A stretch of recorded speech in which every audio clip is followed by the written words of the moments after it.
maybe can. I have a challenge to the developers. Maybe develop a 3-in-1 game so I can play my atomic Kerbal Space atomic Kerbal Space of the Forest. So it is a game that is about space racing in Russia, but you have to save a sun. What? This is gonna fit. Not gonna fit. Yeah, true. This sounds like an AI generated game. Fail. Nope. Fail. I reject. It does not no. comply to the Turing test. Damn. We A have, human has failed the Turing test again. we have detected a fraud. Reject the application. Oh no. I mean, at this point, AIs can pass the Turing test to the point where if you want to be identified as human, you have to fail the test. Yeah, you have to fail the Turing test. So you're saying the tables have turned? Yes. Man, the anti-Turing. I don't know if Turing himself is like turning around in the graveyard right now. Man's like, what? Oh, it is certainly an enigma.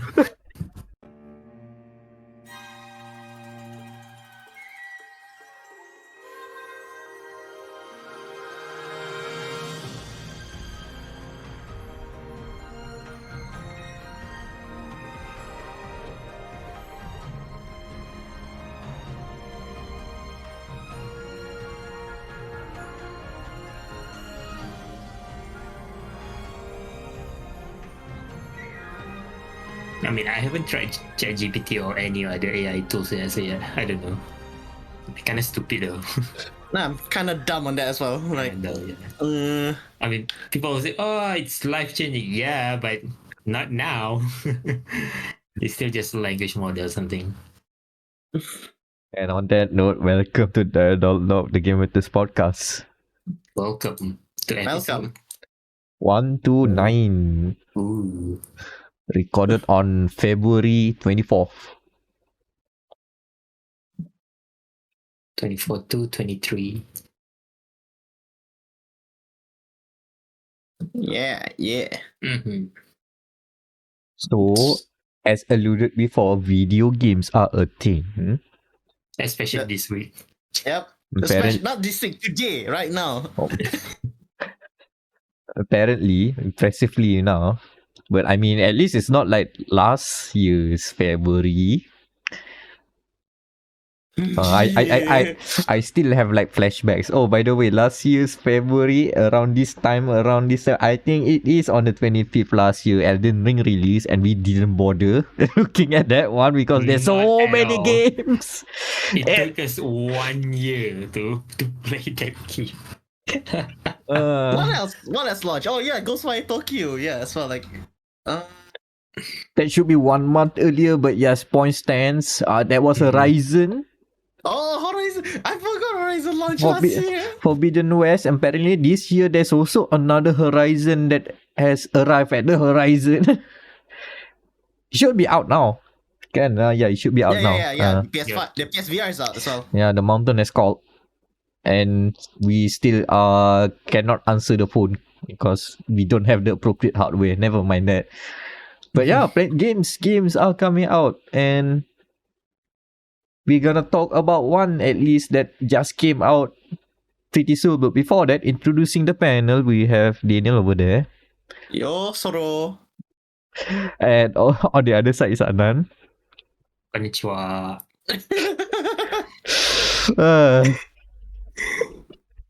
And I am Avirul Macronos Ashraf or Meck. And yeah, video game. No. We've talked to this before. I'm not Hasune Meku, no. But yeah, video games, and I guess that alludes to the one game that we have to talk about. Recently released, like last 2 weeks. Yep. Last week, yeah. It was in the in-betweens. Wild Hearts. Yes. Some say a random Monhan clone. Some may say it's an EA cash grab for whatever reason, and some say it's a decently crafted game. Like us here at Gamma Matters, reviews up now. We play it, maybe too much. And let's cut away to the past where we have discussed Wild Hearts in quite some length. Right about here.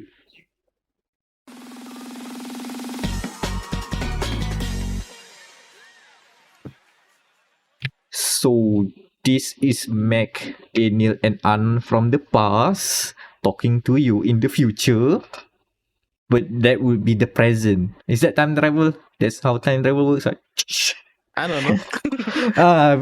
It's always like this. But yeah, by the time you are hearing this, you are allowed to listen to hear more about this upcoming. By the time you're hearing this, the game is already out now, and that game is Wild Hearts. It's the monster hunting game from Koei Tecmo, Yes. Omega Force, and EA. Quite the trifecta. Quite a weird, weird combo, but yeah, I'll allow it. I mean, considering that last year Koei Tecmo partnered with Square Enix, and we get Jack Final Fantasy, and so where do we go from there for Koei Tecmo? I guess they said, "Yo, let's make Monster Hunter but on our terms." Okay. Here's the first thing though. Before we go into Wild Hearts, though. I didn't realize Omega Force did a lot more games than just the usual Musou games. Yeah? Like, I know the Musou games, the Samurai Warriors. We played Samurai Warriors 5. It was fun.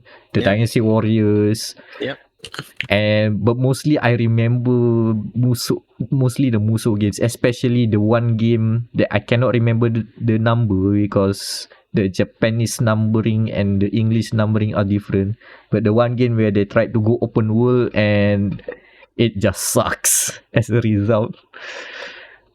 But apparently they can do other games that are not Musou. So apparently they did the Attack on Titan game.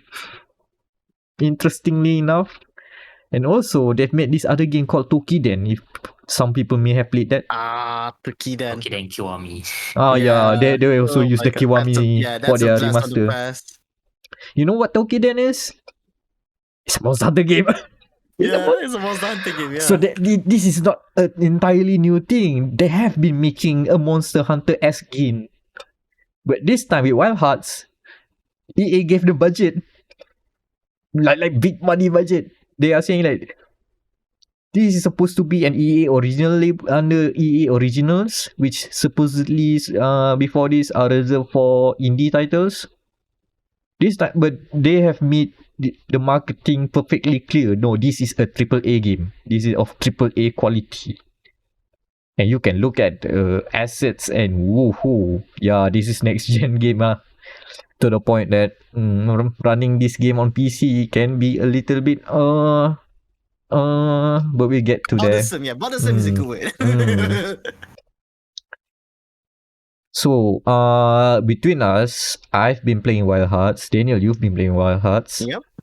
Anan, are you familiar with Wild Hearts and the hunting genre in general? No. Good. We're gonna have a crash course in hunting games, apparently. Like, for context, Daniel, have you played much of Monster Hunter or this sort of game before? I played Monster Hunter World when it was on PS Plus, but I haven't finished the first world. So you just barely touch it lah. Yeah. Like I also technically just touched Monster Hunter World. 18 hours is not considering a lot of experience when it comes to those hunting games. No. It's one of those very long games, like the slow burner of of video games. It's for too long. I cannot remember where I stopped, but I made some progress. Let's put it there. But also, apparently, I also played a lot of God Eater 2, which is also technically a hunting game. Yeah. Technically, hunting game. I don't know how I somehow managed to. Of course, the God Eater takes the formula a bit simpler and also a lot more anime. Like I don't know how did I tolerate all the anime things. But it was there. We've talked about that game before on the podcast. So I know what to expect from a hunting game. What Wild Hearts deliver, from what I've played, this is a fantastic game. This is actually good, very good. Yeah. I'm genuinely impressed. Despite the butt kicking that I've suffered through, I enjoy this game immensely. I think like that's part of the hunter game in the genre. Like they will beat your ass, and then you will enjoy the game afterwards. Like that, there's a spectrum of games that I'm gonna say, like there are like games where skill is required. So you have your character action games, you have your fighting games, and then you have your Souls likes, and then you have hunting games.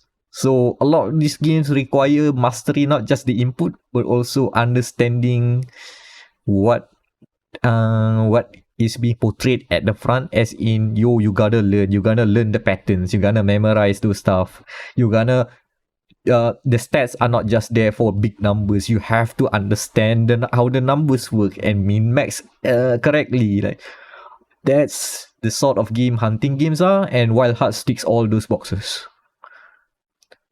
It is a decent, if not good, alternative to Monster Hunter.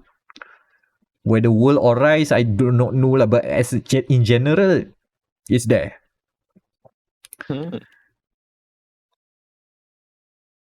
So what are you gonna talk about Wild Hearts again?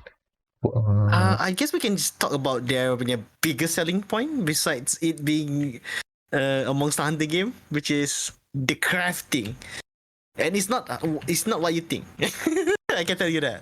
I mean, there is crafting gear, but not that crafting. It's more like it's not what you think. Yeah, you get to build buildings. You get to build mechanisms. Not mechanisms, right? Or rather, the Japanese word karakuri.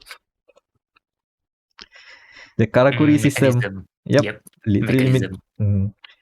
So the mechanic is that you can conjure things out of thin air through the power of technology, ancient technology. And stuff that you can conjure includes crates, springs, torches, gliders that you can hover in the air, and other stuff. So it's kind of weird because if you take it at face value, you think that, oh, this is a Monster Hunter game, and then you can like pull up boxes out of thin air. What it is, Fortnite?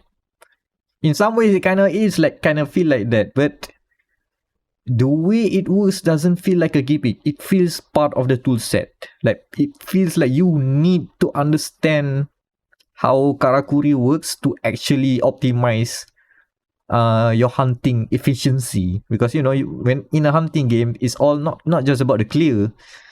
It's about, can you hunt them under 10 minutes, under 5 minutes? Can you that faster? Yeah, it's like a speed running punya delight. Like, okay, this red thing kan. The first time we battled it, 20 minutes, kan, almost half an hour, and then the next time we fight 50 minutes, and then the next time 10 minutes, 8 minutes. Like, like the satisfaction of getting a smaller time to beat is actually much nice, and it actually fits well with the gameplay of it all, because by the third round you know what to do. Okay, you have to place specifically so that they can attack efficiently. It's exactly like that. Yeah, and by way of using the Karakuri, it also like expands the moveset. Like, okay, you can put a crit there. What does the crit do? You get access to a jump attack. So instead of that jump and then slash with your sword, bigger sword, umbrella with blades, or whatever weapon you have, instead of doing that, you conjure a crit, jump on that box, and then do that, and it's a bigger number of damage being applied. And then you could think about it, there's also the spring. You know how sometimes the monsters, the kemono as they call in this game, will like fly way, they will like run so far away, and then you have to follow and run and sprint away to get to them. Why not do it faster with the spring when you just like to the front, and then you can do a flying attack from there. And then you think about the gliders, which is also useful to do a jump attack similar to the crate. In fact, you can stack boxes and then jump from there and then use a glider. You see where I'm going here. There's a lot of things that you can do. Yeah. And then you can do a jump attack. Or you can, what you can do is, hold on, I forgot my train of thought. There's another way to use this conjure, to use the glider. But anyway, the point is, the system is robust. You can do a lot of things differently. Like no one hunter use their box the same way. Like some people will stack boxes to defend themselves. Shoot the box can withstand an attack. Some would use it to do jumping attacks more often. And that's opened up a lot of different ways to express your play style. I do love to see that. Oh, it's not just in battle moments that Karakuri system is used. It also can be used in the zone, in the world, out there. In fact, everything that is about your camp, because usually in a hunting game, you always gonna have a campsite, which is the base of your operations. Yeah. Everything on that camp can be built on your own using the Karakuri system. In fact, you can build camps on your own. Or instead of having, okay, this is a designated spot, yes, you can have that. But if you decide, nah, I want to put it somewhere here in this part of the map, the game says dozo. Go. As long as you have the budget, that there is a memory system. As long as you have the budget to conjure that, the game will say, I'll allow it. You can do it. There are like also designated places where you can do it cheaper. Basically the recommended spot lah. But if you say that, oh, for this hunt, I want to put a camp closer to this specific kemono, so if I die, I respawn faster and not have to like run across the map for 10 minutes just to get back in the fight. Well, some of my co-op players are struggling with that big board down there, up there, so you can do that. I think, and there's a life system kan, like there's 3 lives and then you will fill the quest, I think. Yeah, Which is that's interesting. That's typical hunting game. Yeah, that's typical hunting game with the trope. So you get 3 ties. If you fail, game's over. Start back from the top. So you don't want to die, essentially. There are other differences from your Monster Hunter. Wild Hearts has a buff system by eating, but no, you do not get your lavish cooking animations here. Instead, they ask you to cook the food. As in, like, okay, you get raw materials, yan. Okay, you can dry them up to make them better, or you can pickle them. And by adding you can ferment them. And some of these stuffs can be like, I'm not sure. Some of them can be combined together. I think for fermentation, it requires some other things with other things. So there is like something that you can combine. Later in the game, I think there are like other ways to cook your food. And the more you cook them, the better the buffs get. So from starting like, defense like 1%, which is barely negligible. Maybe you can get to like 5% later on. I think I've seen 4%, which is actually really good relatively to the part of my game right now. So interesting. So there's still like the element of buffing your character before a fight. It's just like it is handled differently. Oh, by the way, despite the name being sound generic English and Wild Hearts, this game is unapologetically Japanese. Oh yeah, 110%. Like everywhere, I mean, the places you go is all inspired by feudal Japan, where we have fantasy twist. All of them look gorgeous. The places I've went through, and I just keep on, hey, this is on par with Ghost of Tsushima in terms of that fantasy, the immersion of going to this mythical land of feudal Japan. So it's up there. It's very good. And then the characters, even if you play the English dub, the characters will speak. They have their Nihongo-isms. Nihongo-isms, that's the way to be there. Yeah. So like the characters will be like, Suman, sorry about that. Sorry. Yeah. Like sometimes they go domo, and then they start something like, oh, you have my thanks, arigato gozaimasu. All the Japanese words are correctly pronounced, so they really have to like emphasize. So to the point that when they say karakuri, it sounds unnatural. Like, oh, we need to get that karakuri. Need to get that karakuri. The R sounds like L, I assume. The karakuri. For the English dub, they strictly say the standard pronunciation. Okay. But if you go to the JP dub, they localize those stuff. So they even though some of the Nihongo isms carry on, some of them they change to something else. Like some of the characters say arigatai rather than arigato. Oh yeah, I want to thank you. Then arigatai. Oh really? Oh okay. Yeah. That's new to me. Oh. Yeah. I mean, arigato is the same. It's just a bit more like I'm glad to thank you. Kind of thing, arigatai. Yeah. Is it more I'm proper? very glad and I thank you. Is it more proper? In a sense, yes. It shows that you're very thankful. Arigatai ne. Interesting. They don't hold back. So even like the kemono names, all of them sounds like your usual adjective noun format. So you have your king tusk for your big bow, and then your rage steel for your flower rat. So despite that, they will at least in the game the end up will mention the Japanese name for those kimono at least one time, and then they say this name or rage steel, just to let people know. Yes, this is a Japanese word for it, but we know that this is gonna be hard to remember and pronounce. So, and you're gonna be calling it just like a rat guy or whatever, yeah. So let's put a normal, easier for non-Japanese people to understand names. And I guess it should be easier to localize lah, because apparently there's also voice acting for other languages as well. I haven't tried French or Italian or Spanish. I think they have all that covered. The European language, the big European languages, they have those voiceovers as well. Oh, nice. So yeah, you can feel the EA-ness from this game. It's still unapologetically Japanese, but there's a hint of EA's standards, as you might see. There's accessibility options. The game starts with the voice narrator saying voice narrator on.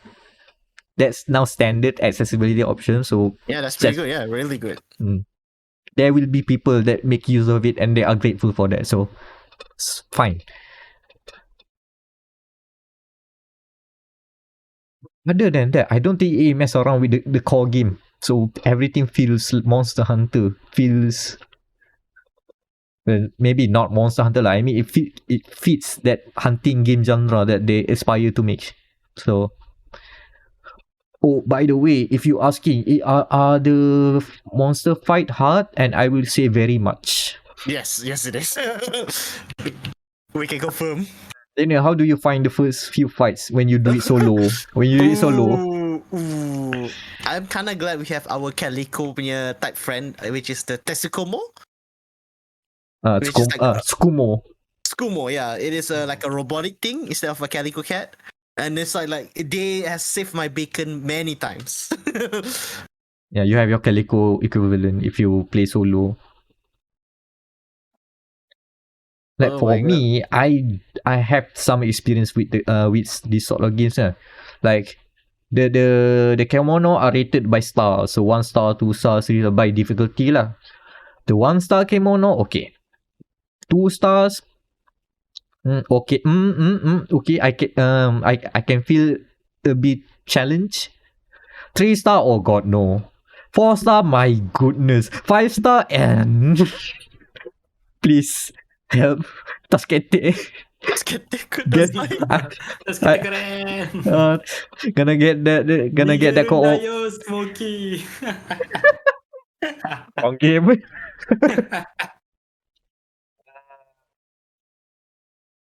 But even though that there's no difficulty sliders, the game will ask you to get good or get help.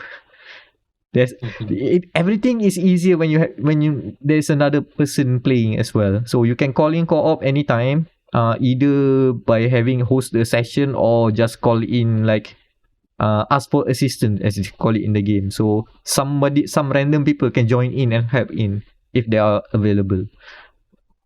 And yeah, they do help in. There will be some. I mean, during this time period, of course, the player pool is limited lah. But I can foresee help will be in abundance. Say like, oh, are you stuck with that big boss fight at the early parts of chapter 1? Sure. There's gonna just call for help. Somebody gonna chime in and show off their weird karakuri powers that you don't get to unlock yet, but you just get to see in awe. Oh, look at that guy flying. Oh, look at that guy summoning a bomb out of nowhere. Why did this guy try to do something and then die? That also happens a lot. I try to help people and then I end up dying and make them Oh my god. That can happen too. So don't expect. But there is a limit, because you cannot. You can only go help people in fights that you have cleared yourself. Yes. So the assumption is that people who come in to help you will always be.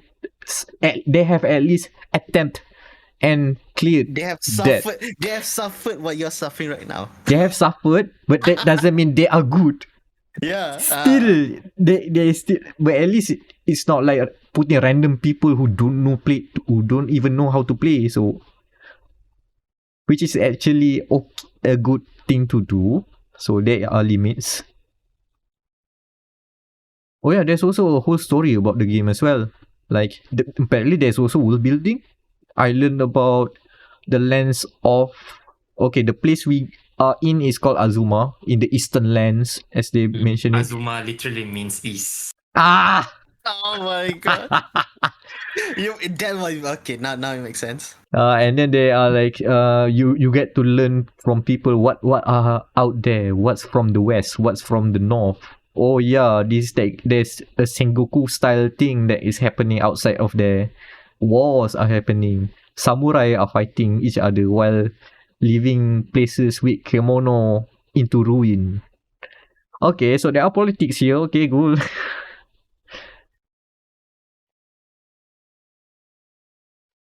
So what else? What else can we talk about? I guess you can talk about the classes, kan? Oh yeah, the weapons. Start with the katana. Oh yeah, the katana. The karakuri katana. It's not just a katana. You can also dual wield it. Yeah. I don't know what the other. I know the one is the katana, and what is the other thing that you hold? The katana is another katana that come out of nowhere, I guess. Oh, yeah, I think it's the karakuri. That's the karakuri, the big out of nowhere penny katana basically. Because if you look at it, also means trick. So it's it's a trick katana. So you get one katana and you have your trick katana. Oh my god, yeah. That katana has a bar that you can feel. Basically, a special meter. Like when the special meter comes, it can transform into a whip. Yeah, it can transform into a whip. Yeah, it's pathetic. Yeah. Is that a bloodborne weapon like that? I feel like there is. There is. I forgot the name as well. Yeah. Sword that turns into a whip. The cane. The cane thing. Yeah. Close enough lah. Okay, that's your starting weapon. And then you get the I am meaning the Nodachi, basically the Buster Sword, or otherwise known as Gobi or Go Home. Big damage, but you swing so slow and requires a lot of setup to like get the hits. But all you need is like 3 good hits and then another hit, and you've done like 1,000 damage. That's more than the Karakuri Katana have to like ta. And then you have the hammer, also fun. The idea of just like you springboard because the hammer is slow, kan? So you use the spring to like leap closer to the kimono and then just like bring hammer to the kedarang. I haven't tried the umbrella at the time of this. I haven't tried the umbrella. I've been busy using my favorite thing, which is the the very nice bow, which in our playthrough between me and Meck, I've called it the Aloy bow because it's essentially the same thing like Aloy does, where you can overcharge the bow and you can do like quick fire bow. And then you do that healing attack, kind of like a mortar. Yep, exactly like Aloy as well. Like you can just jump over and then they will immediately like fire you like a very big damage, usually in around the range of 50 to 100 damage points. So that's like yes. For those who prefer technical weapons, there are a lot. Like the umbrella is very technical in terms of that's the only weapon that can parry. Like there's a parry button, something like that. Mm-hmm. And then another technical weapon is the Karakuri staff. It's a 5-in-1 weapon. It has 5 different movesets, all in one. Oh. I decided not to look into that yet because I think I'm gonna get frenzy damage looking at the different movesets. Because there are like 3 other weapons, including the Karakuri staff, that are locked from chapter 1. You cannot start mining those weapons because there are a lot of setups and mechanics to it. So for newcomers, that's gonna be daunting, and they know that's why they lock them in for a bit until you're like 15 hours into chapter 2, and then okay, now you can have your fun. Yeah, here you go. Here's your weird ass weapon that you want to play. Like the hand cannon is fun. Yes, it's a big cannon, pullable. Because I remember that time when I think we talked about it on the podcast about in Samurai Warriors 5, the hand cannon is just the most fun thing to play in because you can literally just bang and then surf around people. You can do that in Wild Hearts, but it's similarly fun because you shoot and then a meter goes up. So basically overheating system kan. But you can remove the heat by using special attacks. So you can like do a jumping attack and then boom, that's your big shot. And then you get rid of all the heat. There's also a special meter that you must maintain, otherwise it will not shoot fast and it will just do half damage. And you need to get the meter feel back, you need to stop down the ground and pull something called a key. I forgot. There's a key thingy that is like conjuring in a circle down where you are. I don't know, Daniel, if you see those kind of weird pools of green colors when use the cannon. Yeah. Oh, you see it? Yeah, the green mess was all me. I was like putting pools of green. No, yeah, you hitting that. I thought it was like, okay, this is a good point. It's actually helping you as well because those green points that you put, like for me, let's say as a bow user kan, that's also the critical point kan, where from the damage point color turns from white to orange. Basically, you're making good damage. Actually, that is actually a good idea.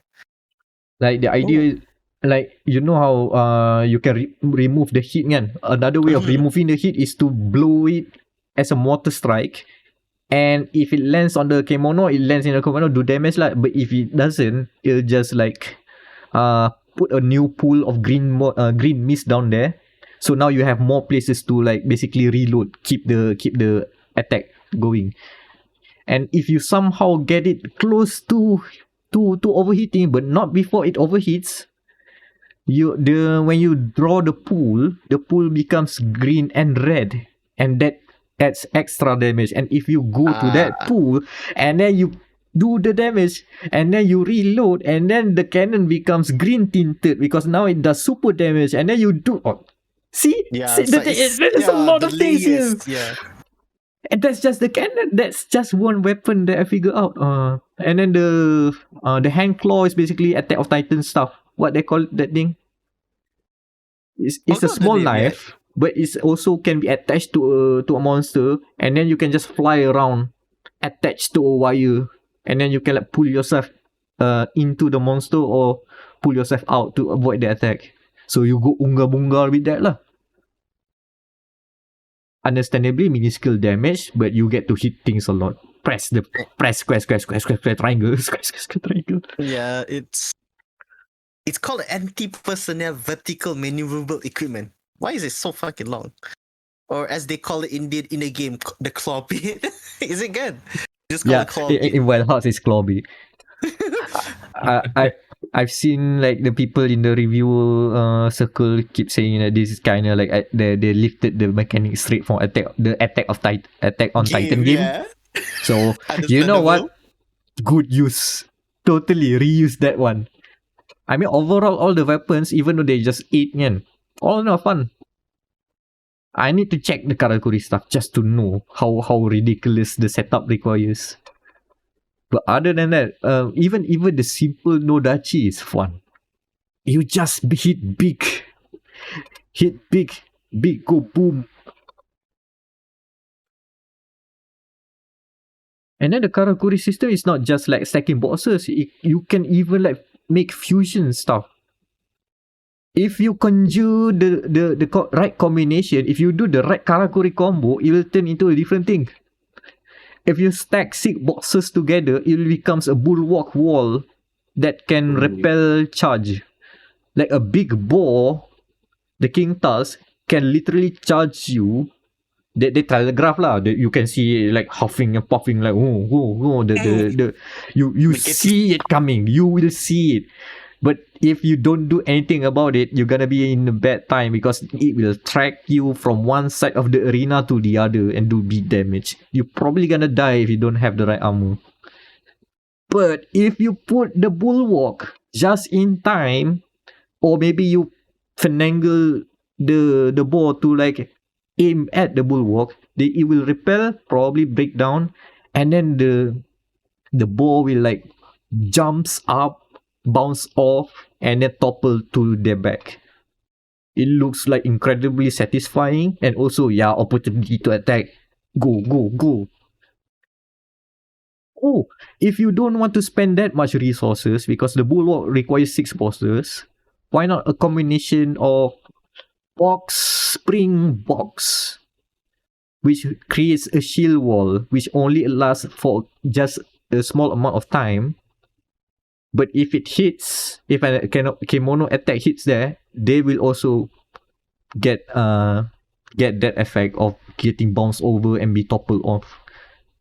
That's basically your Karakuri parry. Is what I'm saying. Get the timing right. Boom. Parry window. You get that. Okay, time to attack.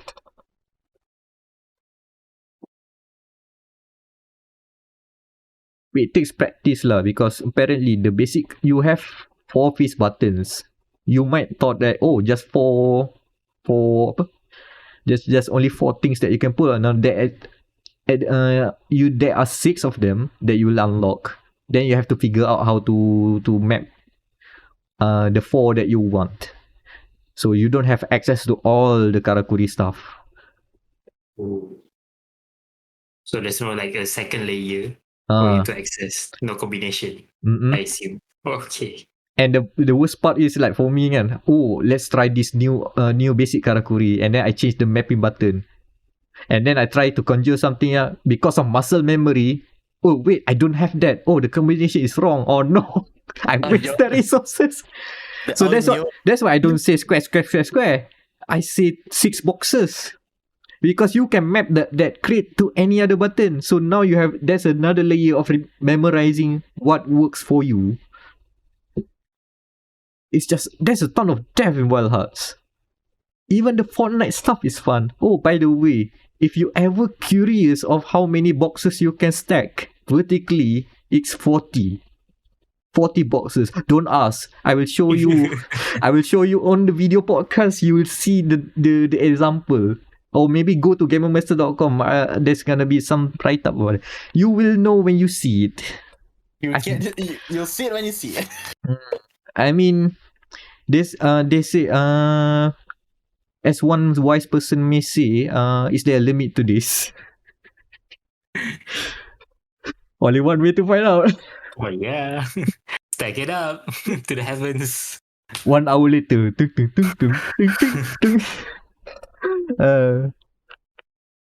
Yeah, Wild Hearts is good fun. At the time of this recording, I've sunk in like 39 hours, and I'm still stuck in chapter 2. And I believe there are still more ahead of me. Maybe later on we'll update back lah. The future us, the present us that you will hear later will update how will be. I should have finished the story by then. I am assuming there is post-game. It should be. There's a hunting game. I could totally see another King Task, but bigger or more damage or resilient to another element or something like that. Yeah, no, it's like that meme, that South Park meme. Great, that's the end of the game. What happens now? What do you mean? That's the start of the game. Yeah. I mean, for your Monhan veterans, that's basically it. This is nothing. Yeah, what do you mean? This is the start of the game. This is where we play the game. Yeah, I've seen people like discussing like, okay, how this combo works, how the parry window timing, how they are like the hardcore players who know their thing have discussed the right things that for you hardcore fans of Monhan or other hunting games would want to see. So this is a proper hunting game. This is a proper Monhan alternative. Wild Hearts is that good. For newcomers, bring a friend. Bring a friend, yeah. Bring a friend or say your prayers that some people online will come and help you out. So, but it's worth lah. It's definitely worth taking a plunge into it lah. Like for me, I didn't suck into hunting games this much, and it clicked to me this hard. What I should mention, the controls are totally Monster Hunter style. Yep, R1 is 100%. sprint. R1 is sprint. Attack buttons are mapped to square and triangle. So that's enough for you to know. This really feels like that. But with a different twist. I think you guys will be surprised with the Fortnite-esque Karakuri system.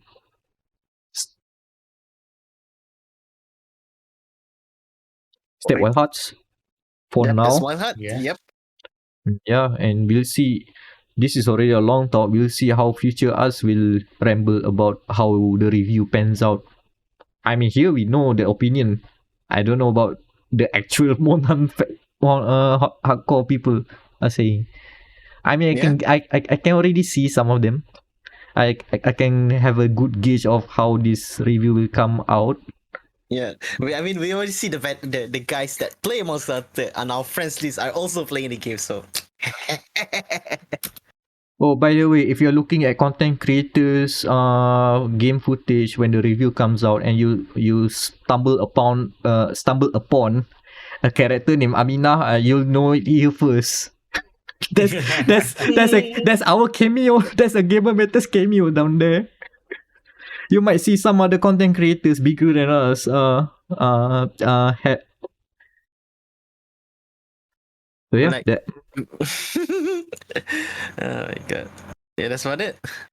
Yeah, that's what else. And take it over to the present us. The future. The future. Okay, Back to the future. yeah. Now we're going back to the future. So now it makes sense, huh? Yeah. Okay, build the Karakuri to.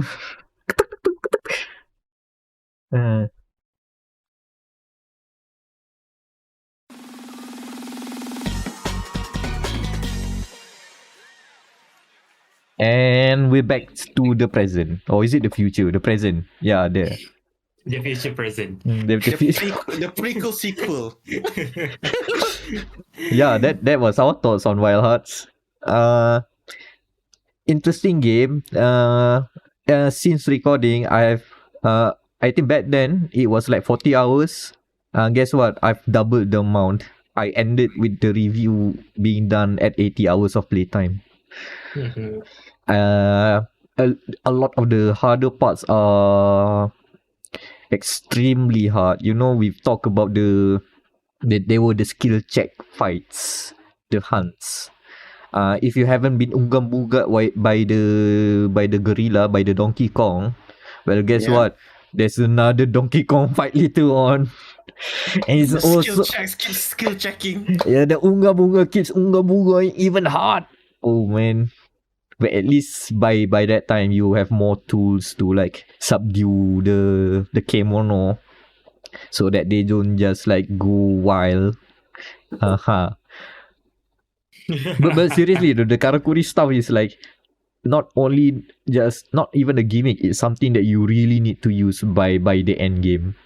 That the fact that those gorillas cannot stop attacking by after launch, I played with more seasoned players who have like probably progressed through the game in like 2 days when I took 2 weeks to go. Not 2 weeks, around 1 week.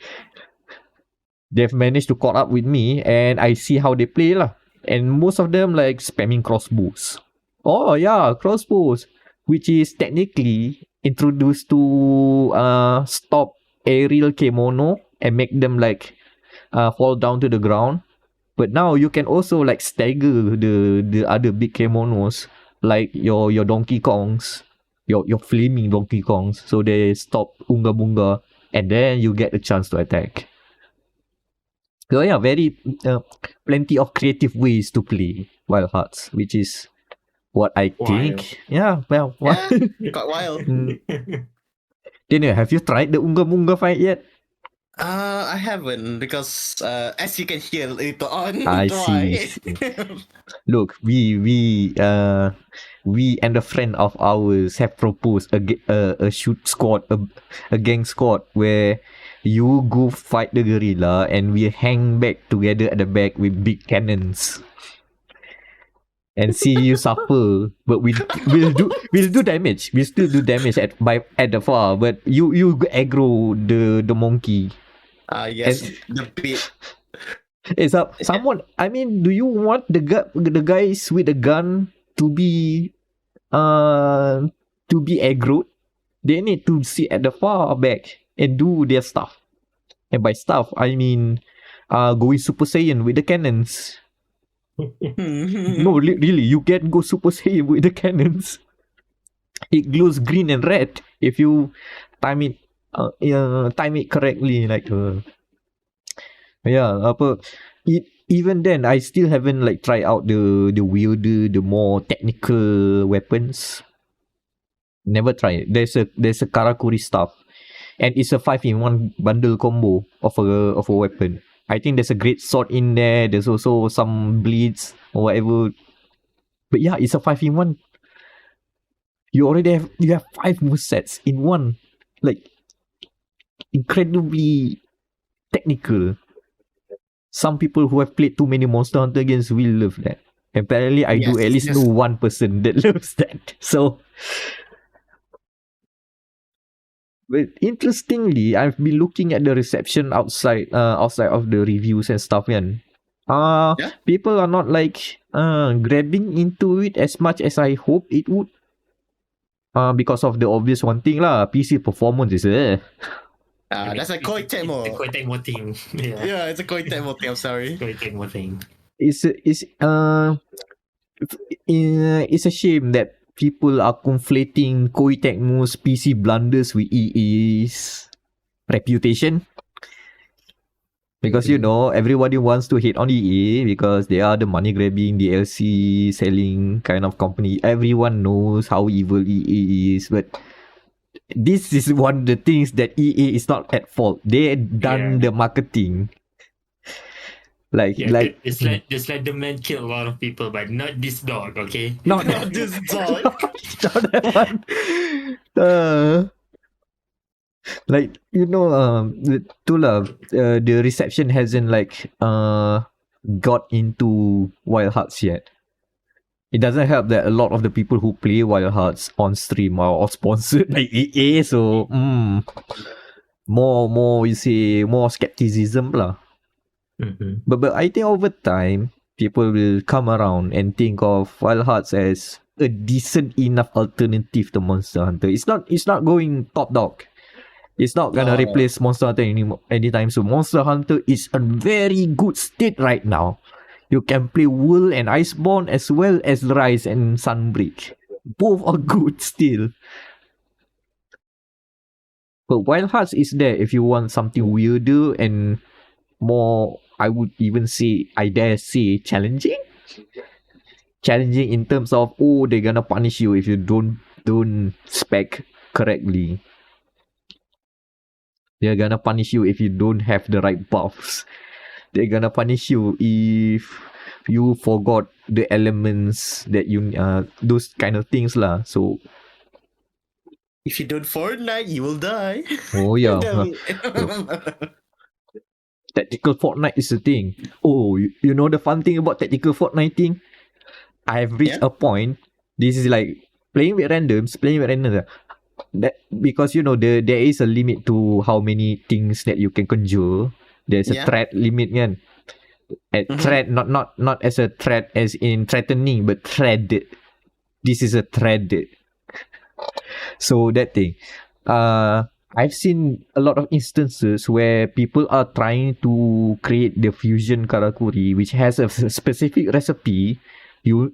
So that it's to the point that I know they wanted to do this sort of thing, but they stop halfway because they run out of ammo, so to speak. And what I do is come back to that place, finish up the build, and get the crossbow out. We go in that kind of tech now. It is fascinating to see, like, oh man, and this is we can coordinate stuff without any verbal communication, just playing with randos. It's amazing. Yeah, I do like the passion. Yeah, it's running away. Yes. But I've also read reports of unhinged players who do not use the Fortnite system correctly and makes people who join in suffer. Like, you know how all of the tent stuff, I think we've talked about it before. Yeah. All the tent stuff, you need to construct it, right? So you have to like plop your campsite so you can respawn at that place if you die mid-battle. Some people have decided to only spawn one campsite and only at the outside of the current hunt, and they don't leave anything else there. So if you somehow die during that battle, during that hunt, and that guy forgot to bring the campsite forward, that's a long trek, man. Good luck running around for like 5 minutes. But it will be fun if you find the right place, the right players who are like fully Fortnited up the lands, all the zip lines, all the wind vortexes, places where they put lines that you didn't expect to have lines, and like, oh, you use it like that, huh? Okay, that brings some inspiration for how I'm gonna decorate my own maps. So yeah, Wild Hunt is fun. Seriously, it's fun. It's just not many people are like on board on it yet. Not yet. We'll wait for the PC patch lah. Like they say, DLSS and FSR upscaling stuff are in the works, which is interesting that they didn't have that at launch even. But when the PC version improves, I think this game will probably it will find its niche in the bigger hunting game ecosystem. Alright. So that was my heart. Yeah, that's Wild Hearts. Find out more on our review at gamermatters.com. And so what's next? Oh no. It's do you want to talk about the latest game in, I want to say it's not a duology, it's a new game, man, essentially. For the folks at Tangleworks. It was a stealth drop that was so stealthy that I'm pretty sure every of their guys working on the game was stressed out due to the fact that the game just like, oh yeah, it's dropping now. I guess now that you've shadow dropped that bit, there's no way to not go. Let's talk more of Hi-Fi Rush. We've touched about it before. Like when it literally shadow dropped that weekend. But back then, Daniel, you just played how many? You just played the first level, right? Yeah. Have you played more? Uh, not really. I think like I reached to level 2. I don't remember what's level 2. Do you fight the big boss, the big lady? Ah, yeah, I did. Okay, yeah. Up. Yep. Remember the records. Up. Tereng. So yeah, I went back to Hi-Fi Rush now that after all of the stuff that we have like on the table has been done. Now we can get back to the unexpected variable that appeared in 2023 Hi-Fi Rush. Yo, this game's good. No, this game's great. No, this game's phenomenal. Yo, this game could be game of the year if there's no other games. Okay, that's a fast escalation.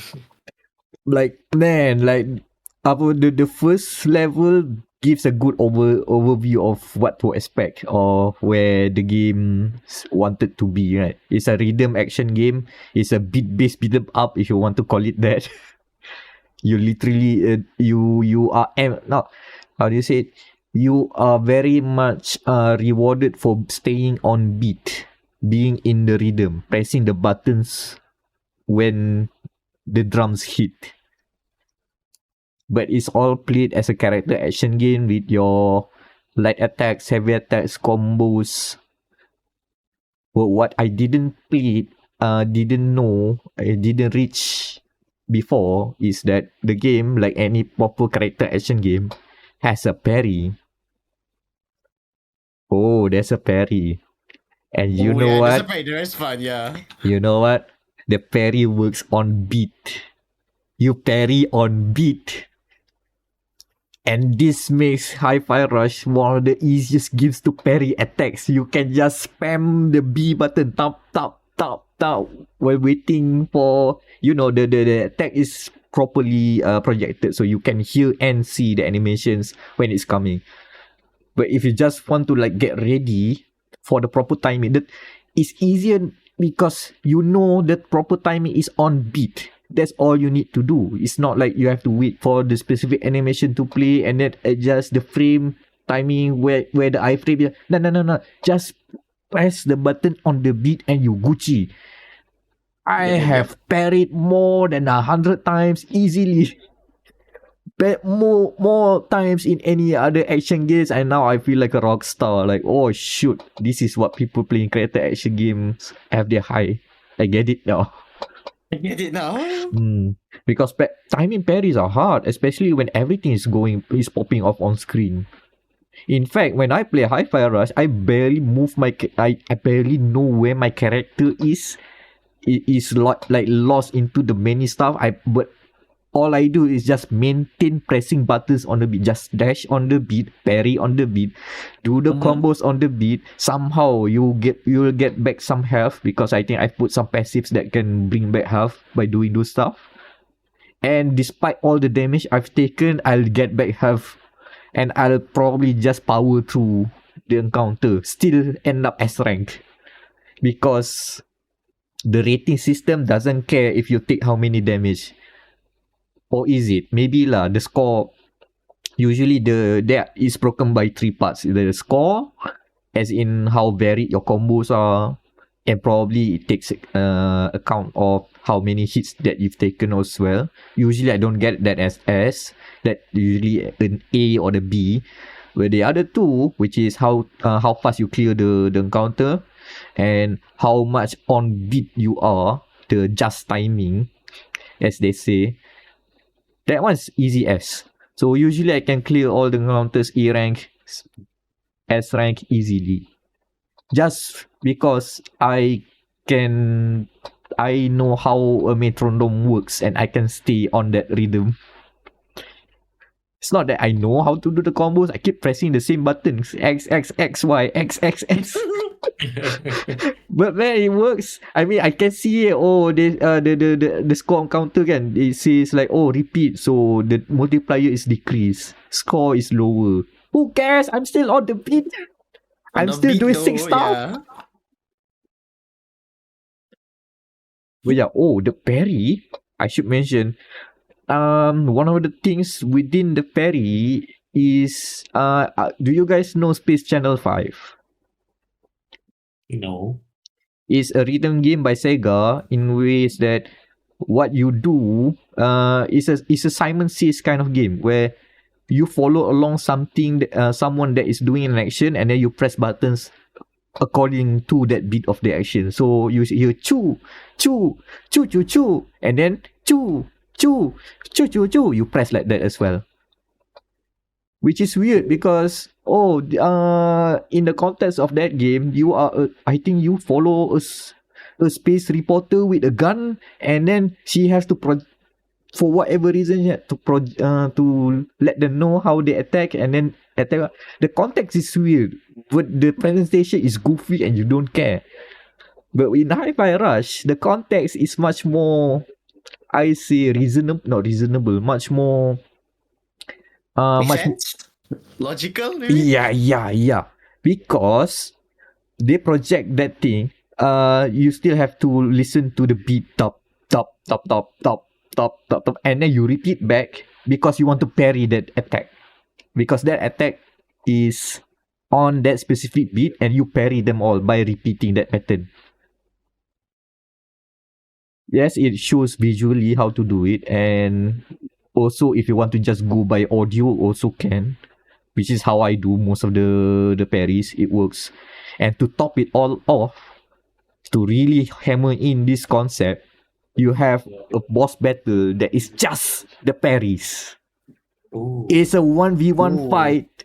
The presentation goes into a fighting game style because you have your 2 health bars, and then the two characters just talk, and then they respond with a parry.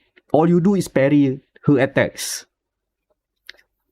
It's such a cool concept, and it works, and it also like teaches you really, really good on, hey, this is how Space Channel 5 works. Go play Space Channel 5. Go play Space 5. Is it still on Steam? I'm pretty sure it's still on Steam. Somewhere. I know that game is also on VR for whatever reason, but yeah. Oh, yeah, it does. You have no excuse, yeah. It's on VR as well, yeah. Right. I also know on good record that there is a there's a cameo by Hatsune Miku in there. Yeah. It's a Sega game, of course. It's a Sega game, of course.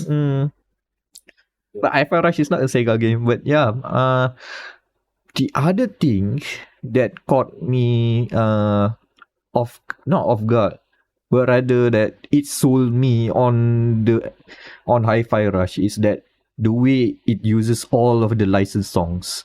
I've gone through all the licensed songs. You know that there's a Prodigy song in there, and Yep. Invaders Must Die, and I can say with good faith that this is the best use of the Prodigy in a set piece in a video game since Watch Dogs Legion. Funnily enough, it's also happened during the penultimate level. Yeah, it's saved for the last. That's how they usually do it. That's the place where the Prodigy really, really shines. The fun part is that it works with the lyrics though. Well, I mean, the lyrics is just Invaders Must Die again. Okay, take a good guess how they use that song in context. How? You are invading an office. But you didn't land into the office, you landed into a cafeteria. And then everybody got the APB saying, oh, this is a defect, kill him. Invaders must die. The context is also weird because, you're fighting robots at a cafeteria that are eating their burgers and stuff. Don't question it, it's just goofy like that. The robots eat stuff for whatever reason. There's a ninja robot. The ninja robot becomes a sushi chef. Ninja robot for whatever reason in that fight. But that's goofy. Hi-Fi Rush is goofy fun. Goofy cringe also. Every pun, someone will groan at it. Every pun. Like Every time. Speaking of that same level again, the boss say he's a finance guy, so he said, get him at all costs. Yeah, I say costs. He laughs at his own pun like, oh no. But there are like other parts where just like, of course, they have to acknowledge the cringe. So they know, just roll with it. Yeah, Yeah. it's a wink wink. Wink, hint. Well, a lot of the comedy in Hi-Fi Rush works. At least for me, like it works because even if you don't like it, it still comes out charming or inoffensive. Like even your main character Chai is kind of insufferable at times, but every time there's a lot of times where the game acknowledges his terribleness, his being a jerk, by having him being the victim of slapstick comedy. As in, yeah, he gets in flinging into whatever story building, smashes his head, ding dong, ketak, ketuk, ketak, and somehow survive, and then gets smashed again. So it works out. Better than Forspoken in that regard. Yeah, and there is proper character development. So you will stop seeing Chai as an insufferable jerk and becomes like, this guy cares for his friends. Which is good character arc. Just good enough. No, you don't need to like do over the top storytelling. Nah, just simple story arc is fine. Nothing innovative. But yeah, but this Hi-Fi Rush is also the sort of game that when the game ends, when the credits roll, that's the real game starts. There's a post game. And the post game not only includes having you go back to revisit the levels because you remember that one door that you cannot open. How about you go back to that one door you cannot open? And also revisit and collect all your collectibles and try to do the level all S rank if you choose to. There's also something like a challenge tower. So basically character action stuff lah. Yep, pretty much. And then this is a bit spoilery, but this is a mechanical spoilers, so not story. After the game ends, you can customize your characters for whatever reason. Like, not like the supporting cast, you can like have them equip different outfits lah. But Chai has a full mix and match kind of character customization. You can put a disco jacket on him if you like. You can change his guitar to be a licensed Epiphone guitar. Or there's like they license that stuff because you know they did their homework and they really do make the music references proper. So yeah, like all in all, this game is worth playing through the end just to see the weird set pieces, just to see how interesting they use the rhythm mechanics. It's not perfect. I still think the platforming bits are terrible. The platforming is I thought like you have to jump on the beat. Nah. The more you think that's the beat of the game that doesn't work on beat. And it also like there is like the companion things where you can call in for assist to open a specific platform thing. Those things are harder to time audio wise, so I always like get stuck with it or fail the QTE for whatever reason because it's easier to be done if you look at the visuals rather than time it with the sound. So that caught me off guard multiple times. I think I lost an S rank because of that. Still time to repeat. Yeah, that's Hi-Fi Rush. Also, Corsica, best girl. Yeah. I want to be choked by the name that's based. Yeah, the name that's based on a car. Or a cocktail if you look hard enough because you know most of the characters have food-based names. Yeah. I mean, don't you want to get chokehold by a Scottish lass? I Yes. do. Bless. Just don't feel that the important QTE. Oh man, that hurts me. The only part of the game where the QTE, if you fail that QTE, your rank immediately drops to C. Oof. Anyways,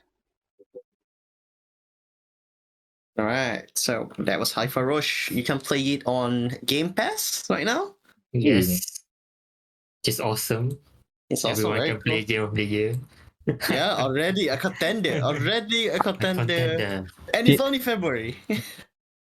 I mean, since I've thrown into the gauntlet, you guys might want to check a look and see if the claim holds up Okay. before the end of this year. I mean, don't have to finish it, but just see, For get me, a feel, I've get a heard- feel.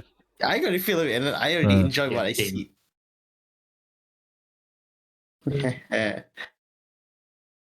But you know what else is good that money can buy? Destiny DLC.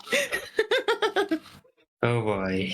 This good segmented run. Somehow we are 100%. destined to talk about Destiny 2. The Somehow. game that won't Oh, die. okay. The last time we talked about Destiny 2, it was was it Meck? Or yeah, I think it was you that was in the hole. Wasn't Yeah. it? And I came out clean. And then Stop. guess who fallen into the hole?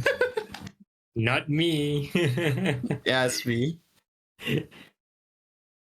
Alright, so it's okay, at the time recording, it's now February 24, and the latest DLC or expansion as they like to call it, Lightfall, is coming around ETA around 4 days? Yeah, so 1st February, so 4 days. 1st February, oh my god, I'm already mixing up my dates. It has been that long. So 1st March, it will be the launch of Lightfall.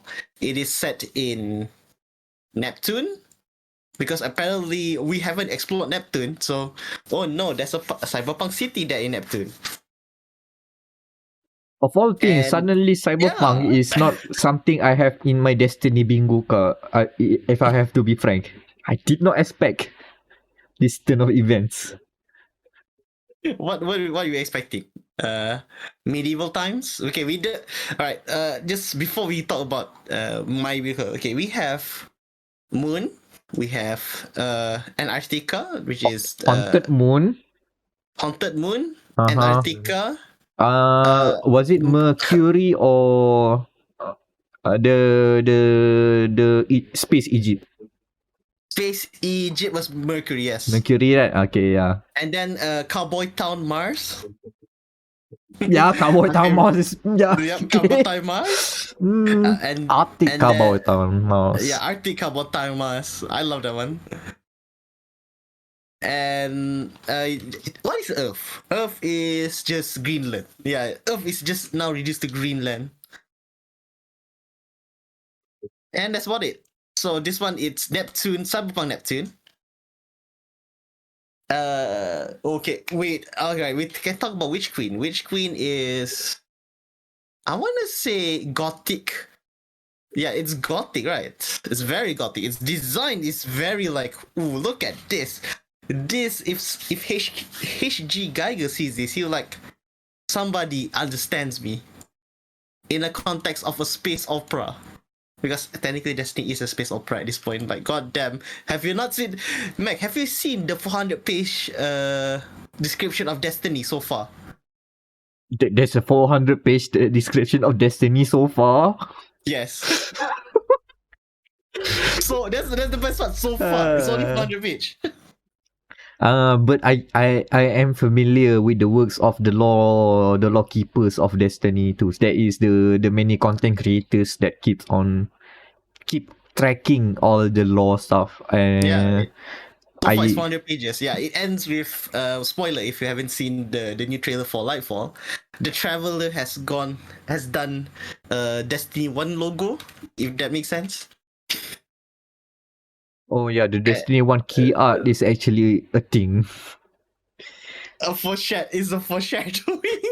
The Chekhov foreshadowing. Chekhov gun has been we have seen it again. We Yeah, have grabbed the Chekhov's gun. We have grabbed a it. decade later, almost a decade later. Amazing. I'm impressed it took that long to come to here, but that's storytelling for you. So I've been playing Witch Queen, which is the last DLC. It was on sale, and like I think 60 ringgit. So not bad. It's a good price. It's not 159. It's not 129.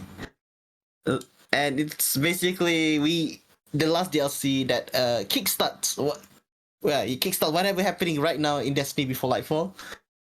And me and a bunch of friends of mine have decided the stupid ways that we are under level. How about we do the legendary raids? All 8 of them on legendary.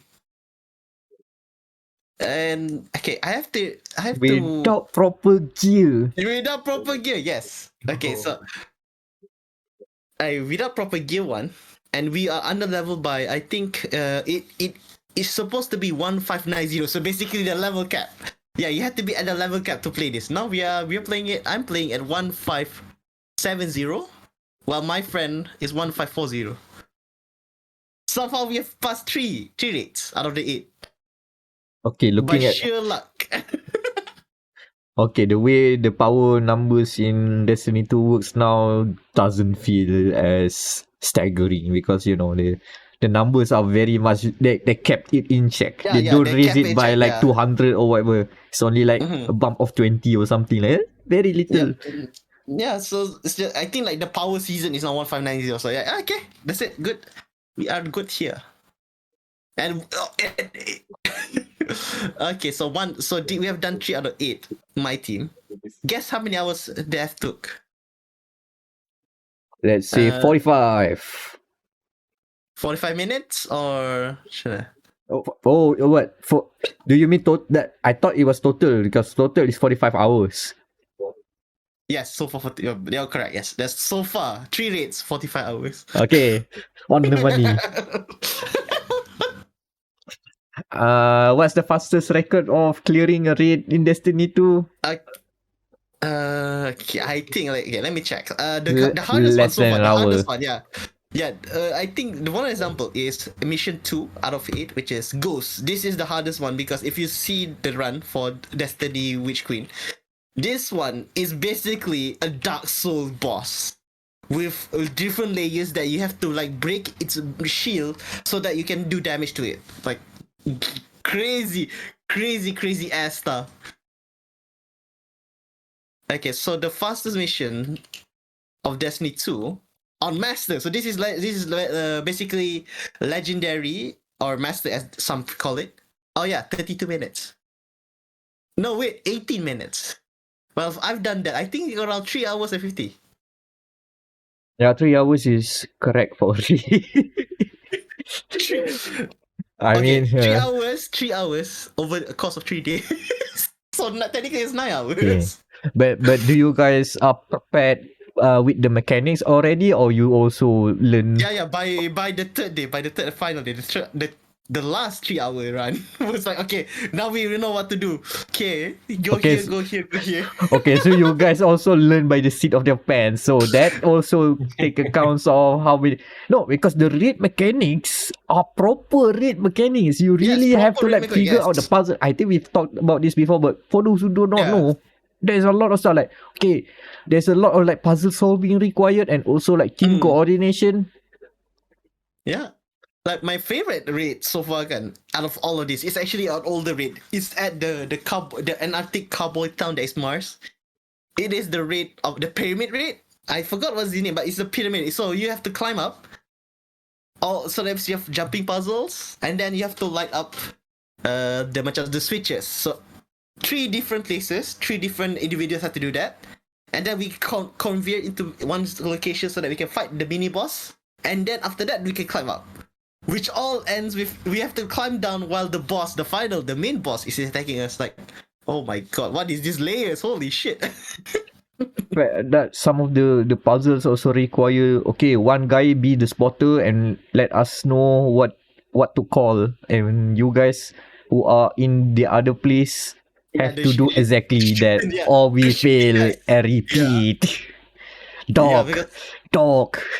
Dog. 1 hour. Sanity zero. Sanity zero.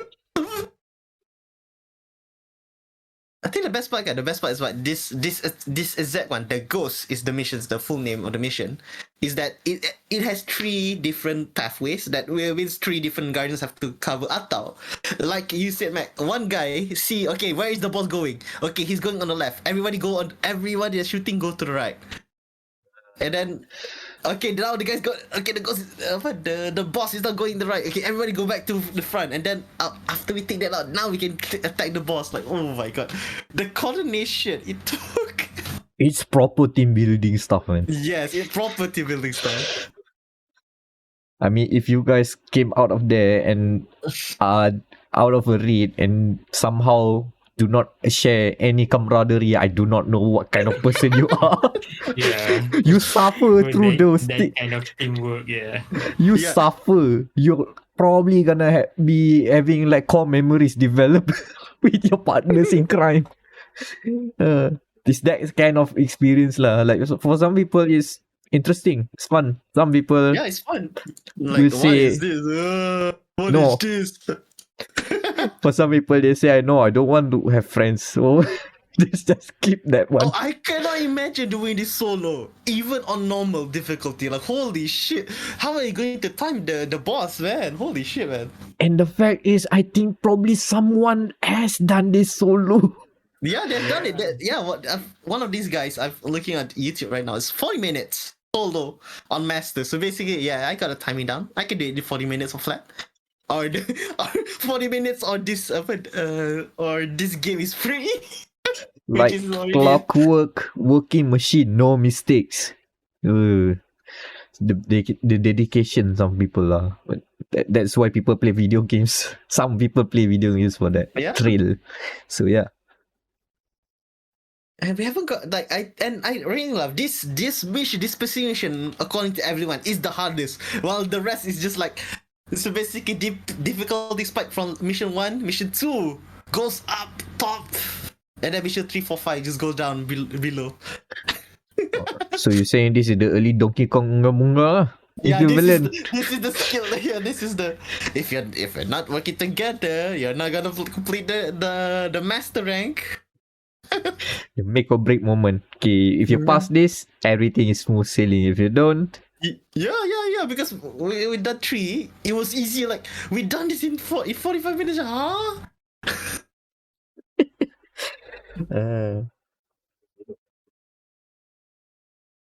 And like our strategy can over the course of 3 days of learning to do this one mission, this one raid for that is part of an 8 mission structure about a narrative, is that everybody, oh yeah, we can now, because in Destiny you can level up your armor, and then you can put in like special ability, like I don't know, specialty like macam perks, so that you can, maybe this armor has perks that you can let's say better damage or better resilience or armor wave, or like it will refill your health regen if you get no damage.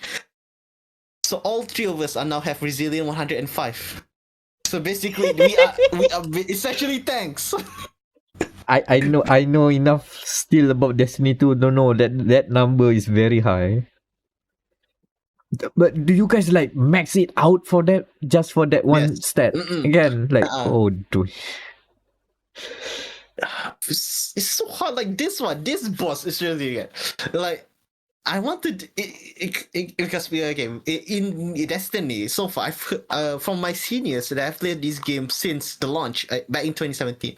They have this term called Sherpas, like the ones you see in Everest. So the Sherpas, the Sherpas' job is to guide newer players, young lower levels like I am before my torturous experience. Okay, let's do this and this and this.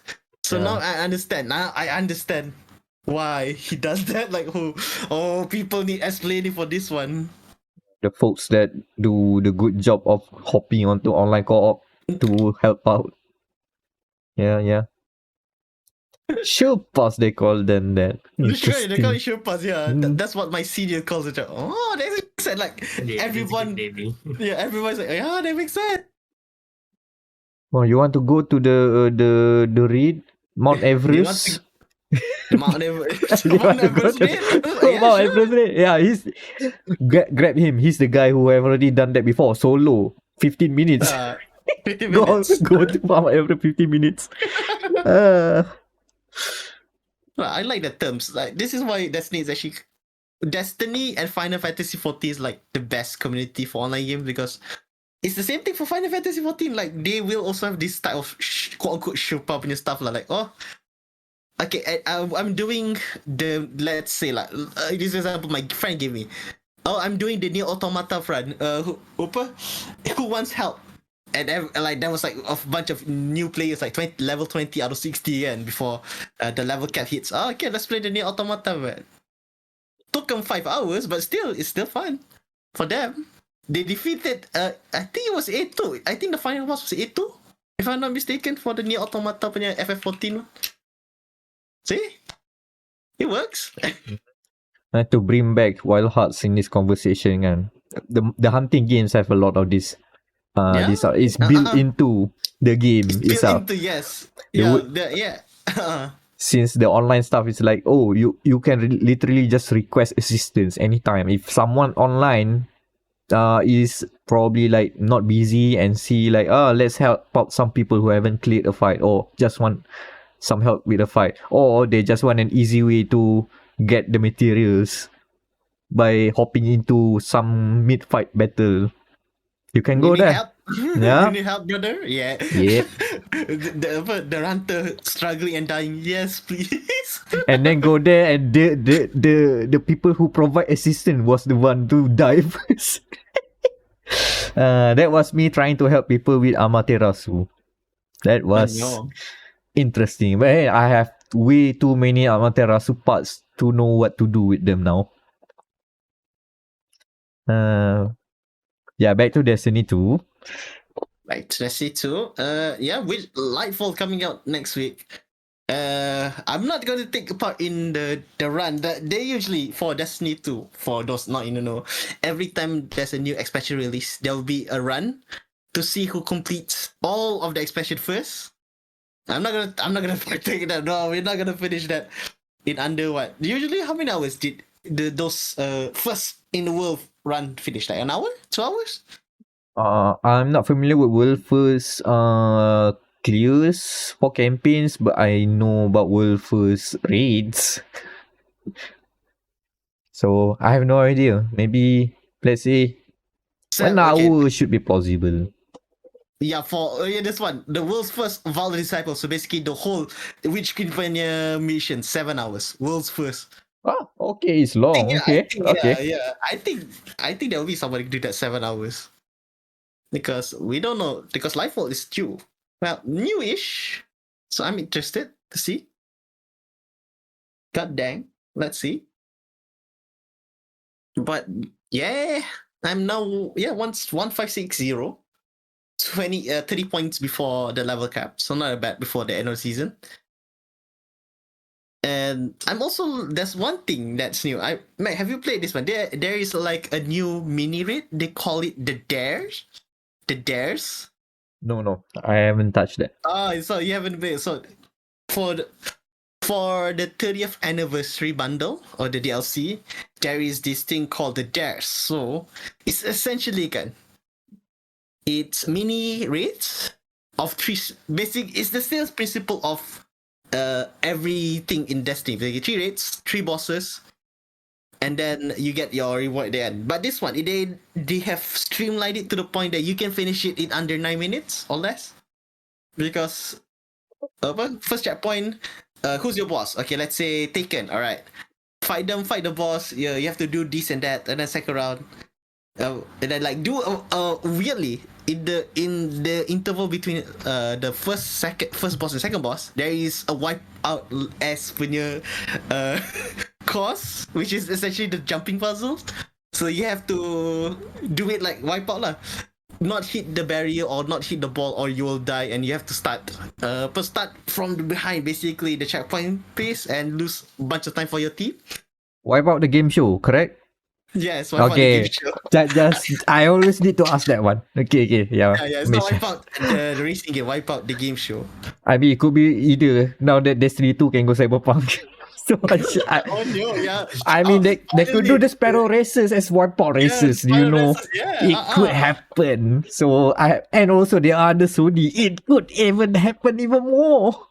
Ooh, I want the Sparrow, the Life for Sparrows. Look at Oh my god, the Faisal Sparrow. Ooh, that'd be nice, guys. Get the Harimau Sparrow. Harimau Sparrow, yeah. I don't care if it costs silver, I will buy it.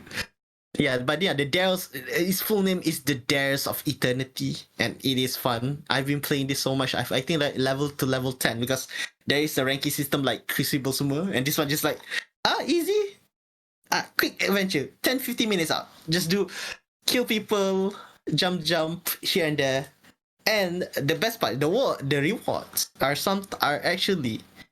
I want to say it is basically Halo weapons but without the branding. So you will get, let's say this gun. There's two, the energy shield for Halo. They split it in two, so it's called it the one half and the other half. And the description of the two swords are essentially, I wonder if there is a way to make them whole again.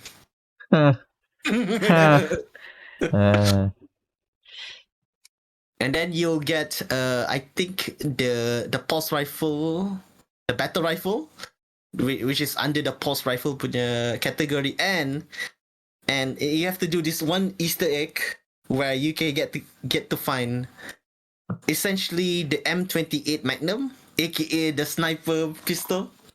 Yep. And that was like that alone that makes it, oh wow. I can't believe Bungie actually cares about Halo more than 343. Even after how long have they not a decade? Their last game is Halo Reach. Halo Reach 2013? 13, yeah. So a decade ago, they have kept more. What the Halo? Halo a decade after. And that gun, the best part, that gun's the Magnum gun. Its actual name in game is the Forerunner, aka the first enemies that you fought in the first Halo as well. Yep. It all comes together. keep the callbacks a little one step, so that it's harder to say this is a 1-to-1 ripoff. But if you know, you know. Yeah, if you know, you know. And it's actually one of my sniper gun because of how ridiculous the damage it does. It's a hand cannon, right? Yeah, it's a hand cannon. Yeah. So hand cannons are technically snipers. No worry. Yeah. And I love the story because every exotic weapon has a story. This story is just amazing. It is basically a banshee, the gunsmith that you always meet in the tower gun. Just looking at the gun, I wonder who made you. Maybe a Titan, a big one as well. I didn't know Master Chief is class based, but apparently he's a Titan. Are there like Spartan armors that you can cosplay as Master Chief? Now that you've mentioned that. That's a good question. I want to check. I mean, there's probably gonna be some shaders that looks that similar green tint that Chief has. I don't know if... Oh my god, I do, yes. Someone has made it, of course. Of course, yeah, someone has made it. For the Titan class, because I guess the Titan class is that bulky, like Mr. John Halo himself. Maybe that, not that kind of shoulder with... Yeah, I mean, yeah, of course someone made it. Of course, it's Bungie. It's a fucking Bungie game, of course. Daniel, can you send it a link to that? I wanna see, because yep.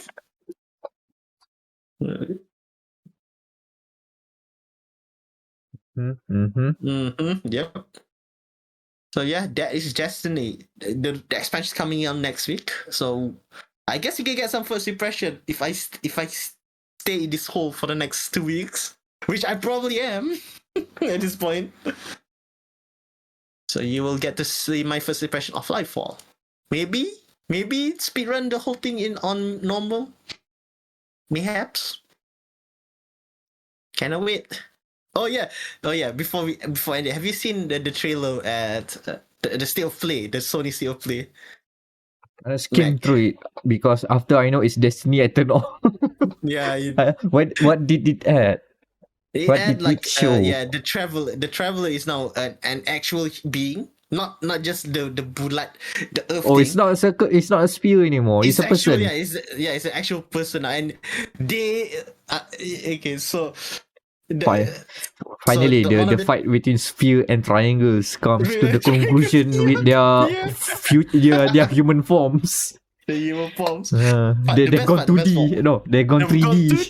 They've gone 3D. They have attained form. They have attained form. My God. Okay. The best what part, did- the best part. Yeah, the best part about this trailer, again, if you've seen the State of Play trailer, is that the traveler literally kills one. I guess one of the guardians, like you might see on the tower, and just split them in half. Like, ooh. Oh my God! Like, ooh. Oh, Traveler is evil or? No, I don't know. That's the best part. That is the best part. That is the mystery. Is it evil or not? Yeah, because now you dabble with darkness as well. So Traveler I'm is light. angry. She's like, I'm angry. You already touched the evil, the color black, and now you're goth. I'm sorry. I'm sorry, but you have to return to the light or return to goth. Cannot return to the light. I now need to use the power of strands. Oh yeah, the strengths. I want to use the power of strands. Even it leads me to death.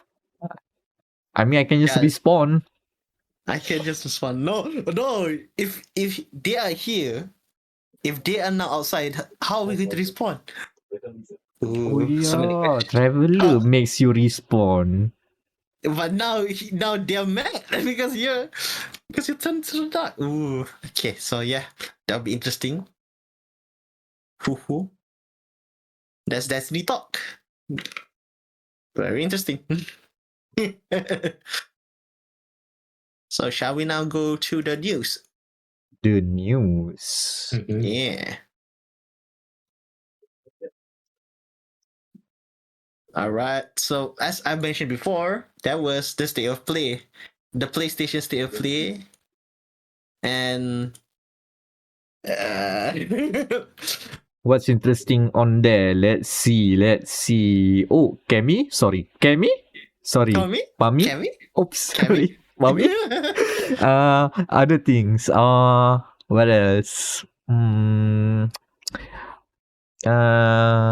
Alright. There should be. I mean, we're trying to avoid the headline for a bit. So, what else do you guys saw interesting? There's that weird thing called humanity. Oh yeah, I said until yeah. This is the guys who made Tetris Effect. This is their new title called Humanity. It's basically a modern version of Lemmings. If I'm I not wanted mistaken, to say that. Yes, it's sort of like lemmings. You lead the sheeples into their doom. You are a good doggo. You shall now lead them to safety or doom. Oh, you literally are a dog. Oh, I thought you were just messing around. No, you are the dog. Yeah, you are the dog. Save the humans. Lead them to do. I don't know. Depends on if you're a good boy or not that day. Like it's the folks behind this game is it Enhance? No, Enhance is the publisher. Okay, never mind. But still, the folks behind this game is usually make trippy stuff. So this is the most trippiest I have seen them so far. They've gone beyond that T-Tentramino vaping. They are now making us think about, wait, is that I'm seeing the Steam page and I'm seeing some sort of Katamari-esque human. Yes. A human, a Katamari being made out of humans, and this is not Katamari Damacy I'm looking at. One of the levels, it's one of the levels. I think that it's going to change. Every level is going to change. I was like, ooh. If they can And- keep on doing like absurd stuff with this, other than just your MRT traffic, MRT The MRT traffic. during the peak hour MRT traffic simulator kan, during the walking through the corridors, shoulder to shoulder, or I guess the line at the Comet Fiesta. I hope they go bonkers with the human physics here, and it looks like they are. Yeah, and then like there's one level in the trailer as well. Like you're fighting another group of guys. Like, ooh, we do be fighting. That's humanity. Yeah, that's humanity. Ironically, that's humanity. That's just human nature. We will figure out an us versus them narrative somewhere. Man, Yep. this game is just bizarre. There's a demo. I should check that out. Yeah, it's on PlayStation 4 and 5. So I'm gonna check the demo I saw. Optional VR mode. Okay. There you go. They bonkers. What else? Yeah, Enhance. The company's name Enhance. Yep. Yep. Who made Tetris Effect, so they know what to do. Other games include Res, Lumines. Yep. Yeah, those games. All of them have 3P visuals. That's the commonality out of them. The one game I'm interested is Chia.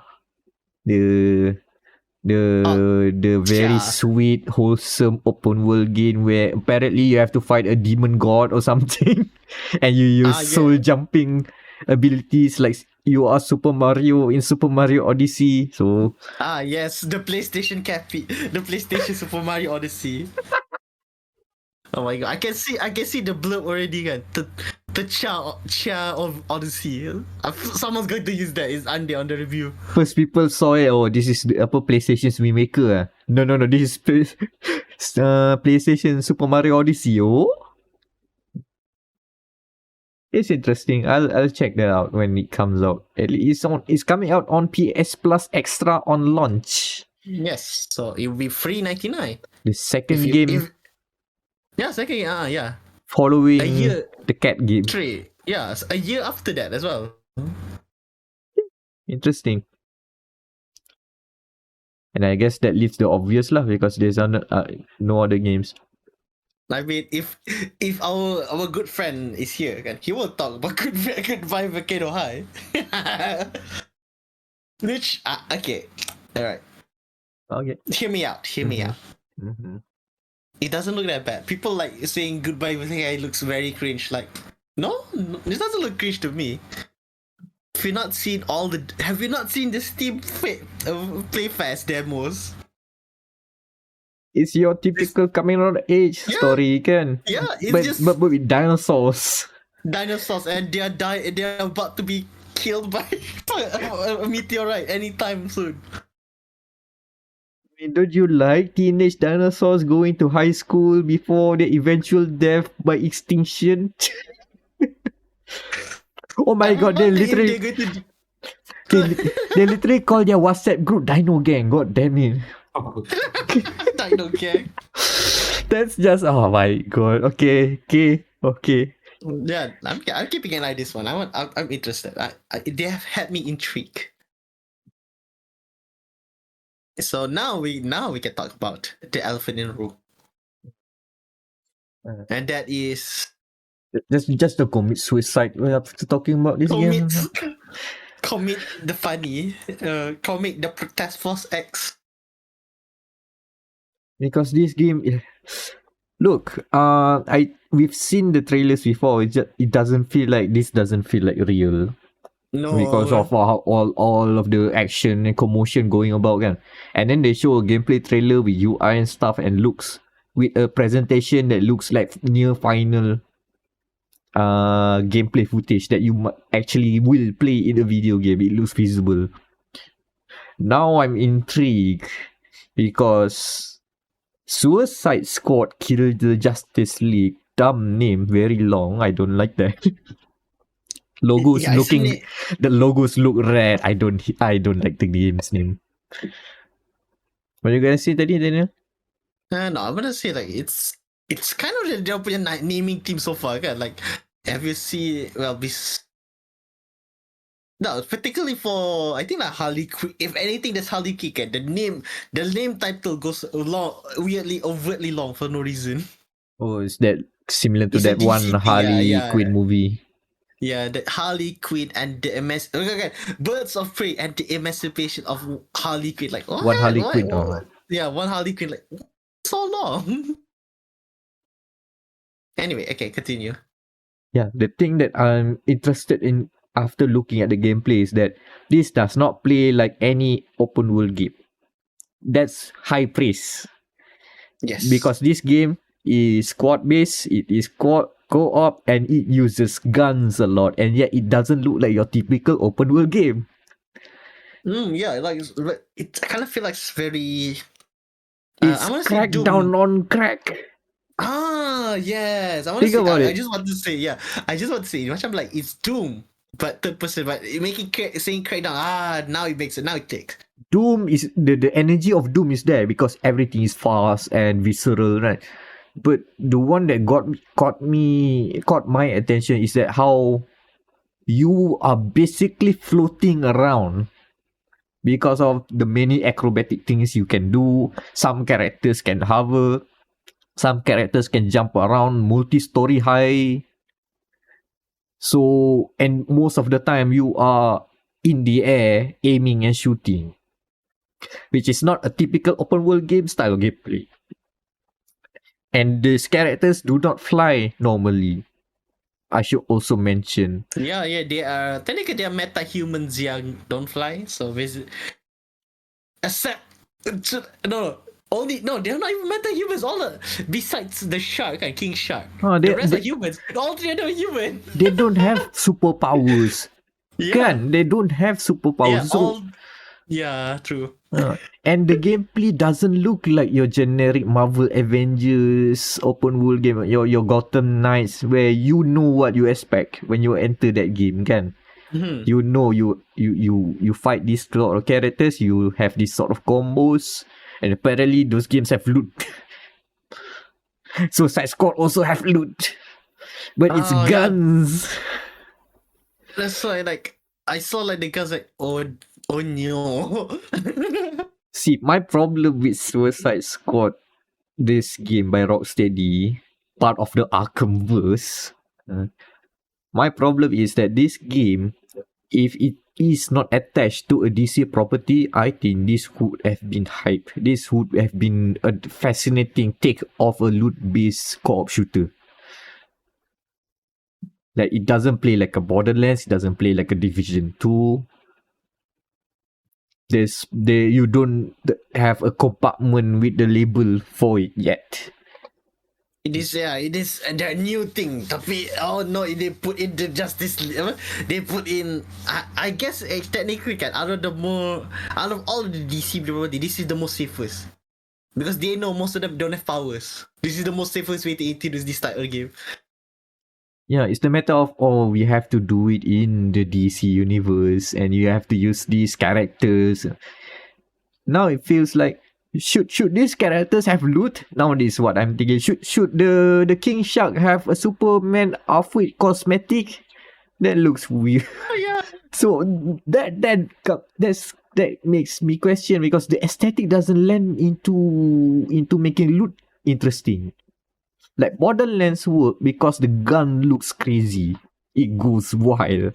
But the only constant is your character is going to, he or she is going to still have the outfit that they started with unless you unlock the cosmetic stuff lah. But this one, I don't think DC Universe lends itself as a interesting space to explore loot. Similar how the Marvel space, it doesn't add anything to loot. Loot feels just like numbers. I mean, I like numbers go up. That's why I'm looking forward to this sort of loot games. But when the numbers go up and it doesn't really feel like you are going up for whatever, there's no reason to going up the numbers. Now it feels a bit hollow. Like the assets looks nice, but I don't feel connected or I don't feel like, yeah, this is the aesthetic I want. And just like, this is weird.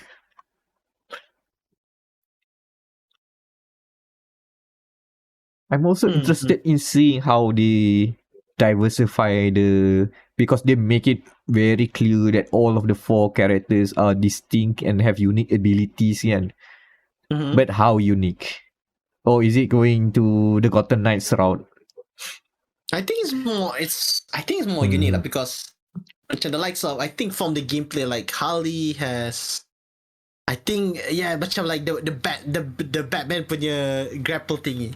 Well, the likes of, let's say that shot and the other guy, he has a jetpack. So I guess that's how you traverse the play space. Not sure about Boomerang sama King Shark though. So at least there is some difference in movement.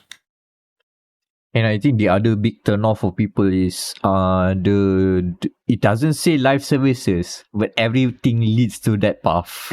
Everything is the no. Single player have to be online only. Post-launch updates with post-launch free updates. See cosmetics only battle pass. That rings a lot of bells already. Ding ding ding ding ding ding. I think the flag is also being hoisted up. The red flag is being hoisted as we speak. And I think there's also mention of new characters also coming. So Suicide Squad is not just these 4 characters. Yeah. It is like the actual Suicide Squad lah. I don't know if they want to, let's say, because one of the things as in the comics and the 2 films of Suicide Squad is that if they, let's say, didn't perform up to test, they will kill that person.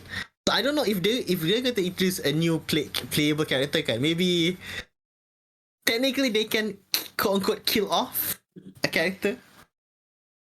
Maybe that would be extreme to say the least. Imagine like leveling up to high level. Oh, I'm sorry, Captain Boomerang has been is going to be killed for the next season. Wow, that is like suiciding your own game. Yeah, like that. I don't think that's the point of Suicide Squad. Okay? Yeah, like if it if the character is not up to the task, blows his head off lah. Yeah, like Battle Royale, but instead you have to do government what they call it, dark water, black water missions. Black water missions, yeah. Government sanctioned black water missions. Or die. Betul lah. I would have liked Suicide Squad kill the Justice League if it's not Suicide Squad kill the Justice League. Because the gameplay looks interesting. I'm interested to see how it pans out. Much better, yeah. The combat flow and the enemy variety is already like, oh wow, it's already tons better than Gotham Knights. Man, the fact that you just don't stay on the ground, you know what? It kind of feels there's crackdown on crack. There's also the essence of Sunset Overdrive in a way. Yeah. The way you just float around and do damage, yeah. You don't stay on the ground. You just keep moving, so that the likes of the goons won't kill you. And if it all pans out well, traversal won't be a hassle. It should be It should be fun just going around Metro. Is it Metropolis or Metropolis? Metropolis. Yep. Is it Metro City or Metro City? Metropolis. Metro City is the weird show. The big man. Also pronunciation.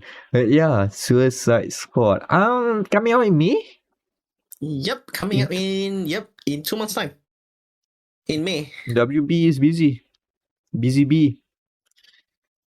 I like how this is a bit of tangent again. Like the last 5 games that they've released has either been a hit or a stinker. So, Bag of Our Blood, a hit. Lego Star Wars not a lot of us kind of miss. Multiverse, a hit. Gotham Knights, a stinker. The game that shall not be named, a hit, really enough. And oh no, the science points to it be a miss. The Rare Rock Steady miss. Yeah, and then because the next game, really enough, the next game after it is Mortal Kombat 12, which has been announced in their conference call. Wait, MK12? Really? Yeah. They announced it on the conference call. We can, like, they literally said we cannot wait to show you guys Suicide Squad Kill the Justice and Mortal Kombat 12. What the heck? What the heck? They just say that.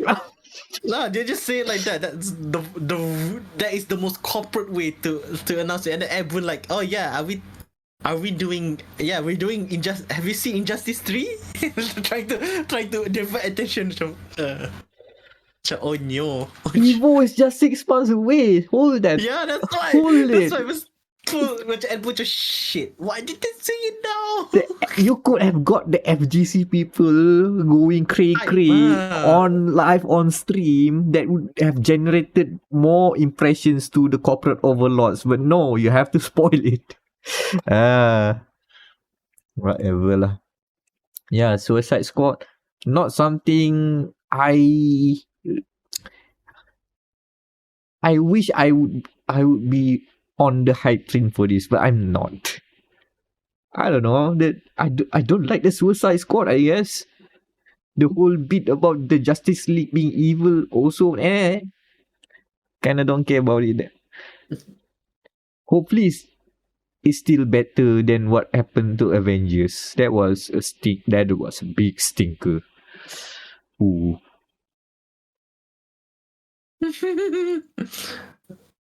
Okay, so that's state of play. So moving from the blue side to the green side. I would say, is it green though? Or is it a mixed match of colors like you see in the art design? But if you ask the green side, they will say no. If you ask the green side, what are their opinions about this game? They will say no problem because everybody gets to play this game and everybody will win. Yeah. As long as we get this deal done. Oh boy. The news it's been here and there. The political squabbles between Sony and Microsoft over Call of Duty. I wonder why. I wonder why. The quick answer is Yes, the 70 billion acquisition. But will that stop Call of Duty to become an Xbox exclusive? No. Xbox is trying their hard, saying that no, Call of Duty will remain multi-platform. In fact, they are going to lengths to the point that they announced a 10-year deal to bring Call of Duty to Nintendo platforms. Okay. If it's a $70 game card, just like the new Legend of Zelda, I wouldn't mind picking it. I want to see what shenanigans will bring to this version of the Call of Duty. First question, is it version parity? Will it be similar to the PS5 and Xbox Series version of that game? I don't know. That's good. That's the best part. I don't know. Is Call of Duty fully next gen yet, or still carrying PS4? It will be carrying on until according to Jason Schreier from Bloomberg, and until 2024. So, okay. So they have So at least it will be semi console parity by 2024 at least. So the next. So there's no issue there. Second question, are they gonna go in the cloud route? Oh no. The cheap answer to having Call of Duty to Nintendo streaming. Oh no, tapi the multiplayer is gonna be garbage. Oh yeah, of course. Where is Call of Duty on Nintendo? On Switch, perhaps? Absolute garbo performance at that point. Apa lagi? They also announced 10 years 10 years of releasing Xbox games to Nvidia's GeForce Now. GeForce Now, yeah. Essentially making all the games on Xbox available to the competitor of Xbox own cloud game service.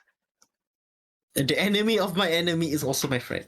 Which and the reason is clear, because you look at the press release, the very much Nvidia states that by the end of the press release, they say that they are providing their unwavering support to having the deal between for Microsoft to acquire Activision Blizzard Yes. to be greenlit. Because you know what? Before this, Nvidia says no. No. Now, yes. Xbox responded with, "Do you want games?" The Nvidia says yes. Yes. Green together. Yes, thank you. Thank you. Hijau. Green goes good. Green. God. See, we all win together. But the only thing, no, because the fact is both of the announcements were made at a very specific press conference. Apparently, It was one press conference which it is the press conference, not just any conference. It's the conference where they had an audience with audience with the EU, basically. yeah, the EU media are there. It was in Brussels, by the way. It was Belgium. Brussels, yeah. So, and apparently it was only Sony that was missing. I think the supposed announcement was to have all the parties say, yeah, Call of Duty is on all platforms. We have a deal for like maybe 10 years. Don't worry, Call of Duty will remain non-Xbox exclusive after this purchase. So, I like the pettiness when they did that, and then with I think one of the best pictures of shithousery between the console wars and is I think it was happening blah blah blah blah blah. Yeah, Microsoft President Brad Smith holding up a paper, the paper that's supposed to sign for PlayStation. This was the contract for PlayStation to have Call of Duty for 10 years. If they have signed it. If they have signed it, if I were there, I would have laughed my ass off. This is the best. This is the shithousery that I want. This is the shithousery that I want. Panther. Yeah, the best part, the best picture if the audience wants to know the listening audience is okay. Imagine Ben Smith standing in the middle of the crowd as you would. On the left is a pie chart of basically the European Economic Area market share of consoles as of 2022. It is a Pac-Man style, so it is a blue outline, a blue pie, 80% PlayStation and then 20% Xbox. and then he's holding the agreement papers for Sony. That's what this is the shithouse that I want. Man, the banter here, man. WWE stuff, man. Imagine being the Nintendo representative looking at that chart. Wait, where are we? Where's our chart? Shouldn't there be a bit of red at least? all just to make a point. But to be fair to Sony, the concern is real though. Have you seen what happened to Bethesda? Starting this year, all of the Bethesda games have only released on Xbox and PC. So Hi-Fi Rush. Hi-Fi Rush. And the next upcoming Starfield in June. Supposedly, so June. And then it will be... I'm surprised they didn't mention the obvious one. Which one? Redfall.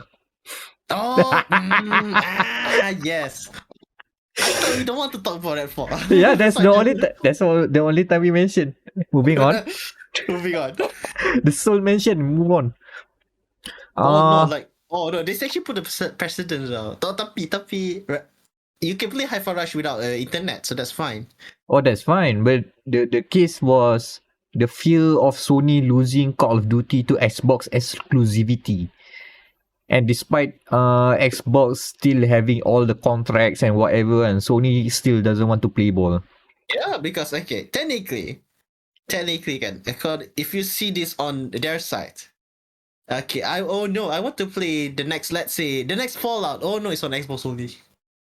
Damn, that means I'm gonna play the next Elder Scrolls. Oh wait, it's on Xbox only. Okay lah, tak apa lah. Let me play. Let's say, I want to play a good RPG game. Like, I don't know, Avowed, a game that's coming by Obsidian. Oh, it's also Xbox only. Yeah, I kind of agree. Yeah, I kind of agree with PlayStation. Yeah, I mean, Phil Spencer can say all he wants about, hey, look at Minecraft, it's on all platforms and whatever, again. But Bethesda is there. Bethesda, It's happening to yeah. Bethesda now. Yeah. And right you now, know, yeah. and you know what Bethesda did previously? They had console exclusives for PS5 games. They have Deathloop on PS5 first. I mean, they still have Ghostwire Tokyo on PS5 first. But And now they don't. Yeah, by next month, it will be free on PS Plus Extra and Xbox Game Pass. Just like Deathloop does. Yeah, that's fine. But there are no upcoming Bethesda games coming to PlayStation. Anymore, yeah. After this, yeah. That's After the 2023, yeah. that's the bigger worry. And even with all the contracts in place, yeah, who to say Microsoft changed their minds because now they own Call of Duty. Hey, damn. Wait. Jim, yeah, we lost the contract. I think we need to sign new one. What? The new one doesn't have Xbox, doesn't have Call of Duty on the PlayStation one? Oh no, that's sad. Anyway, bye. or Microsoft's like, okay, this contract you have to renew per year. Oh yeah. I forgot to tell you have to renew per year, and you forgot about it. Haha. Renew per year, but the fine prints keep evolving. Yeah. The small fine prints change just a little bit, nudge here, nudge there. Oh man. Yeah. I mean, Microsoft, if you don't want regulators sniffing up your ass, just be honest. Stop buying shit then. Yeah, stop buying Yeah. shit then. Apa lagi? What else? Oh yeah. So, okay, they say they keep saying again, like the Microsoft CEOs also say that, oh no, we're not buying it for Call of Duty, we're buying it for the mobile division. Yeah, that's what they said, mobile division. And They want Candy Crush. They want Candy Crush. Like, yo, that's still a monopoly. my brother, that is still a monopoly. You basically control all of our grandparents' games then, from Solitaire to Candy Crush. I'm glad that My Sweeper. oh And My man. Sweeper, yeah, My Sweeper, Pinball, apa lagi you mau? I mean, I'm glad that the regulators are doing their job and keeping them honest. Because remember when this was first announced, it was mind blowing. Nearly 70 billion USD just for getting the biggest third party publisher in the world. Older, the third part, the biggest and the oldest, because Activision has been here since the crash of the video games punya tu, back in the 60s. They are that old. Yeah, and you know how big 70 billion, we know already how big 70 billion USD is, right? So, and then it still isn't coming through. It has all these setbacks and all this drama popping off, which, you know, thank God, because at least even should the deal goes through, there's a lot of like the advantages that Xbox might have used for exclusivity has been like not nullified, but at least reduced, because they are like brokering all these deals. Like, okay, sure, Xbox game, your platform, good. You want Xbox games here. We're gonna sign all these deals just to get this deal done. But yeah, I'm now just looking at the quote-unquote shithousery continues to develop. It's interesting how they go back and forth. And all because of Call of Duty custody. Yeah, I had back in 2022. I had like, okay, yeah, finally I don't have to pay 60 ringgit for video games. which is partially true because I had to pay 70 ringgit, $70 this time. So it was partially true. Yeah, my God, yeah, I'm looking at that Reddit pie or the pie of video games developers. One like Activision is quite big. They have the pie as well. It's quite big. And that if they bought that means if Microsoft had that, that's essentially their pie is much more bigger than Sony. Oh my goodness. And that's why regulators are doing their job. The So- big no. Mhm. Hey, that's a big ass pie. Look Not at as that. big as Embrace the Group, but we don't talk about that. They how do you see it? Like Embracer has a wider net, but their catch is not as quality. Yeah, so like you got shitty games, man. Yeah. Double A is That fine. they get the herrings instead of the tuna. Yeah. But the long play for Embracer is that the herrings could be tunas. For some reason they manage. I mean, it's, 1,000 tunas. 1,000 tunas is one. 1,000 herrings is one tuna. They're betting on that one tuna. and then they got the one tuna, then they can spread out the money to make more tunas. Okay, the analogy breaks apart when you think about But this. it makes but- sense. Makes But sense. you get the drift.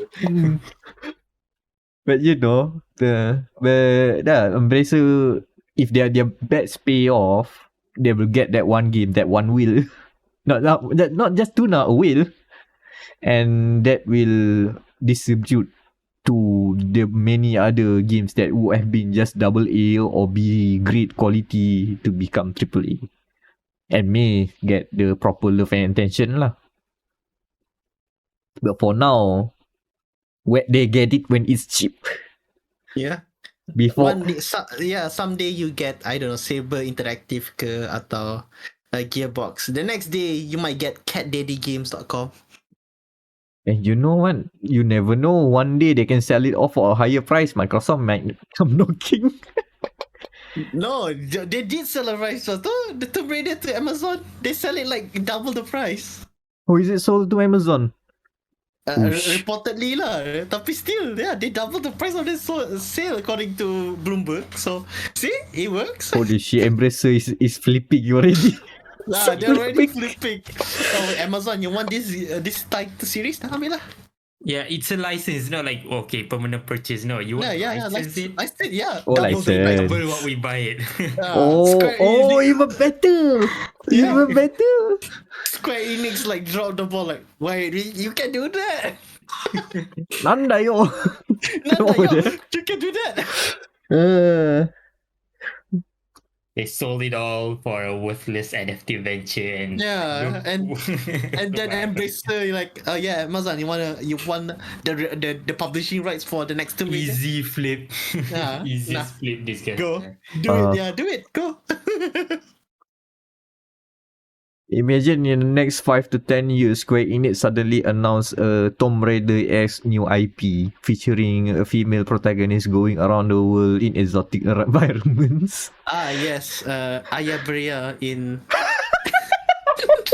Aya Brea in the fourth birthday. That's how Aya Brea lives on. Not as a Shoehorn. parasite, hopefully. No, a shoehorn character as usual.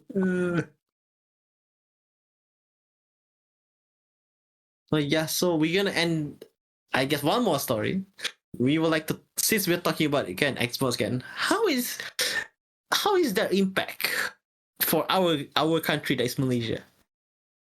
Well, according to our good friends at Axis, they have gotten this a very nice infomercial that is obtained by Xbox SEA. And I do like looking at it. It's actually quite greatly designed. Oh, the infographic, right? Yeah. Mhm. So I it is- do see an English one, so that one is going for our video audience, so you can look at that. But yeah, what are the sort of graphics? No, what is the sort of info in the graphics? All right. So in Malaysia alone, kan, so far, according to Xbox, the rough estimate of the industry, I guess I think the rough profits. It's that's the word because my Malay has been rusty since I graduated high school 10 years ago, and I've hasil kasar. Is it rough profits or profit revenue? Around that ballpark. Hold on. Let me get the English version shared around. Rough estimates. I feel like around that, but according to Xbox, the rough Gross estimates. revenue.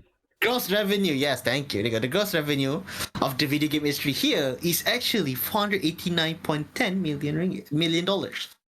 So around, I want to say 1.4, no, 4.8, 1.5, I think, five-ish billion ringgit, give or take, which is not that bad.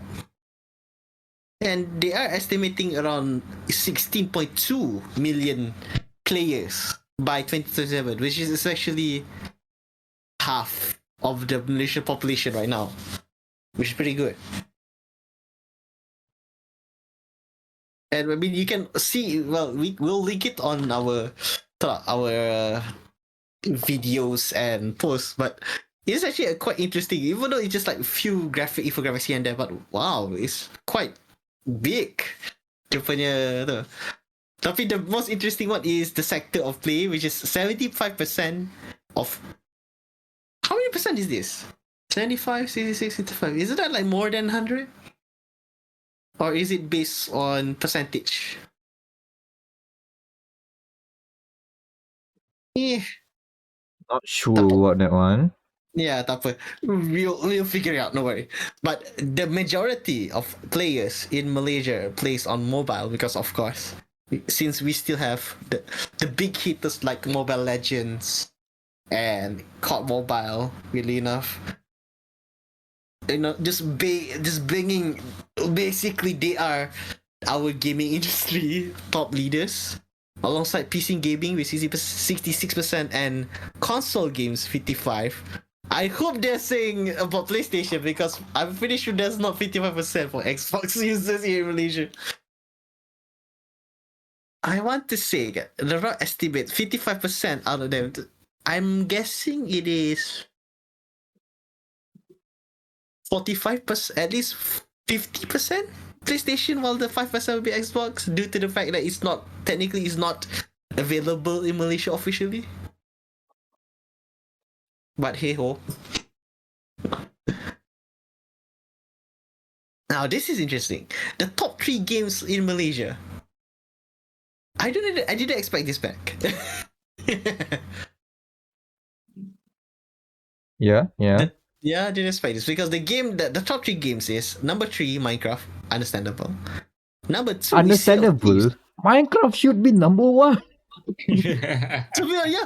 That's the understandable bit. That's it. Yeah, true. I think like Minecraft, should be first. But according to Xbox themselves, Halo Infinite is first. What? Alongside COT is second. At least we know people who got into PC Game Pass know what they are looking for. They're looking for Halo. Yeah, at least they know. Okay. Oh yes. So you know that John. John Halo. John Halo. They know this is the capital G gamers they are playing on Xbox now. Then if they know Abe John Halo, so it's not your usual casual audience. Yeah, the top 3. I'm surprised Halo Infinite. Yeah, but that's the thing. The casual audience isn't that big. I thought it should have been bigger. Minecraft is there number 3. Yeah, number 3. I expected Forza. I expected Forza to be second at least because I see a lot of local players love racing games. Is it because Malaysians prefer Roblox? Maybe, perhaps, yeah. Now that's a question in answering. Yeah, how big is the quote unquote metaverse game? Minecraft or Roblox? Oof. My God, what rabbit hole? Xbox, what have you done? You're now asking us to dig more. But Sea of Thieves quietly sitting there on number 2 is fascinating. How did the pirate game suddenly become this? I guess because of the game being very much social. It's a social game. It's easy to just grab anyone, jump in, do shenanigans, jump out, jump back again. No commitment to gameplay grind or whatever. Maybe there is. I cannot remember now with Sea of Thieves. It lends itself well for having people to just give it a shot and try out, and maybe it hooks on you. Or you live with a peg leg, or I don't know. Yeah, yo ho ho. Yo ho ho indeed. Damn. With the amount of this guy, I expect John Halo, more cosplay of John Halo after this. You know what? With Raya season coming in. Baju Raya John Halo. John. No, really though, if someone out there decided to go on the 1st of Shawwal dressed in green baju Melayu and then adorn that Master Chief helmet for no good reason, let us know. If someone can cosplay in Destiny 2, you can cosplay on the first day of Raya. Bet. Oh my God. Allah, I should have bought the special edition Halo then. I can have the helmet. No guns. No guns, no gun. weapons. That's Just it. That's all I'm Baju asking. Melayu, Baju Melayu, Sampin, John and Halo. helmet. And then you can do the Master Chief meme ni. Master Chief, why are you wearing baju Melayu? Sir, Hari Raya. Oh my God. Oh boy. I guess on that note, we have a podcast to end. Yeah. Thumbnail time. And exactly on cue, I think the thumbnail will have a baju Melayu guy Baju with Melayu a John yellow. Halo. Hello.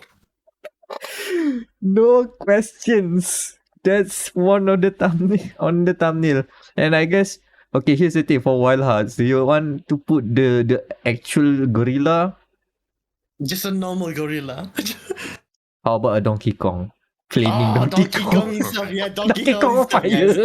fire. Yes, Donkey Kong himself. Yes. Turn him grey and then put fire on top so he becomes a lava bag. What else? Just Destiny and a whole. Yeah, I'll No. just put the key art lah. The key art, yeah. That technically is a hole if you look at the circle in a different way. That is technically a hole, yes. Yeah, Spotted anything? yeah, that's the thumbnail. Social links. Okay, this has been Daniel. You can follow me on the Still Alive social media site, that is Twitter. At Flaky, FF4KY. And I have a game that's about to be coming as well. It's a review about. Oh my God, I have to use this word again. The game that we shall not be said. Because if not, it will trigger something and then everybody gets angry. It's actually pretty good. Yeah, it's actually pretty good. Really enough, it's actually pretty good. Okay, Anan? Yeah. Also, you can find me on Twitter. Drop near DR4UP1R, DR4UP1R. Nothing in the pipeline for now. Meck? And I have been Amirul Mekronos Ashraf, Meckronos. Find me that on Twitter, which is interestingly still alive. Mm-hmm. Somehow. Which signals how good the engineers were. The fight engineers.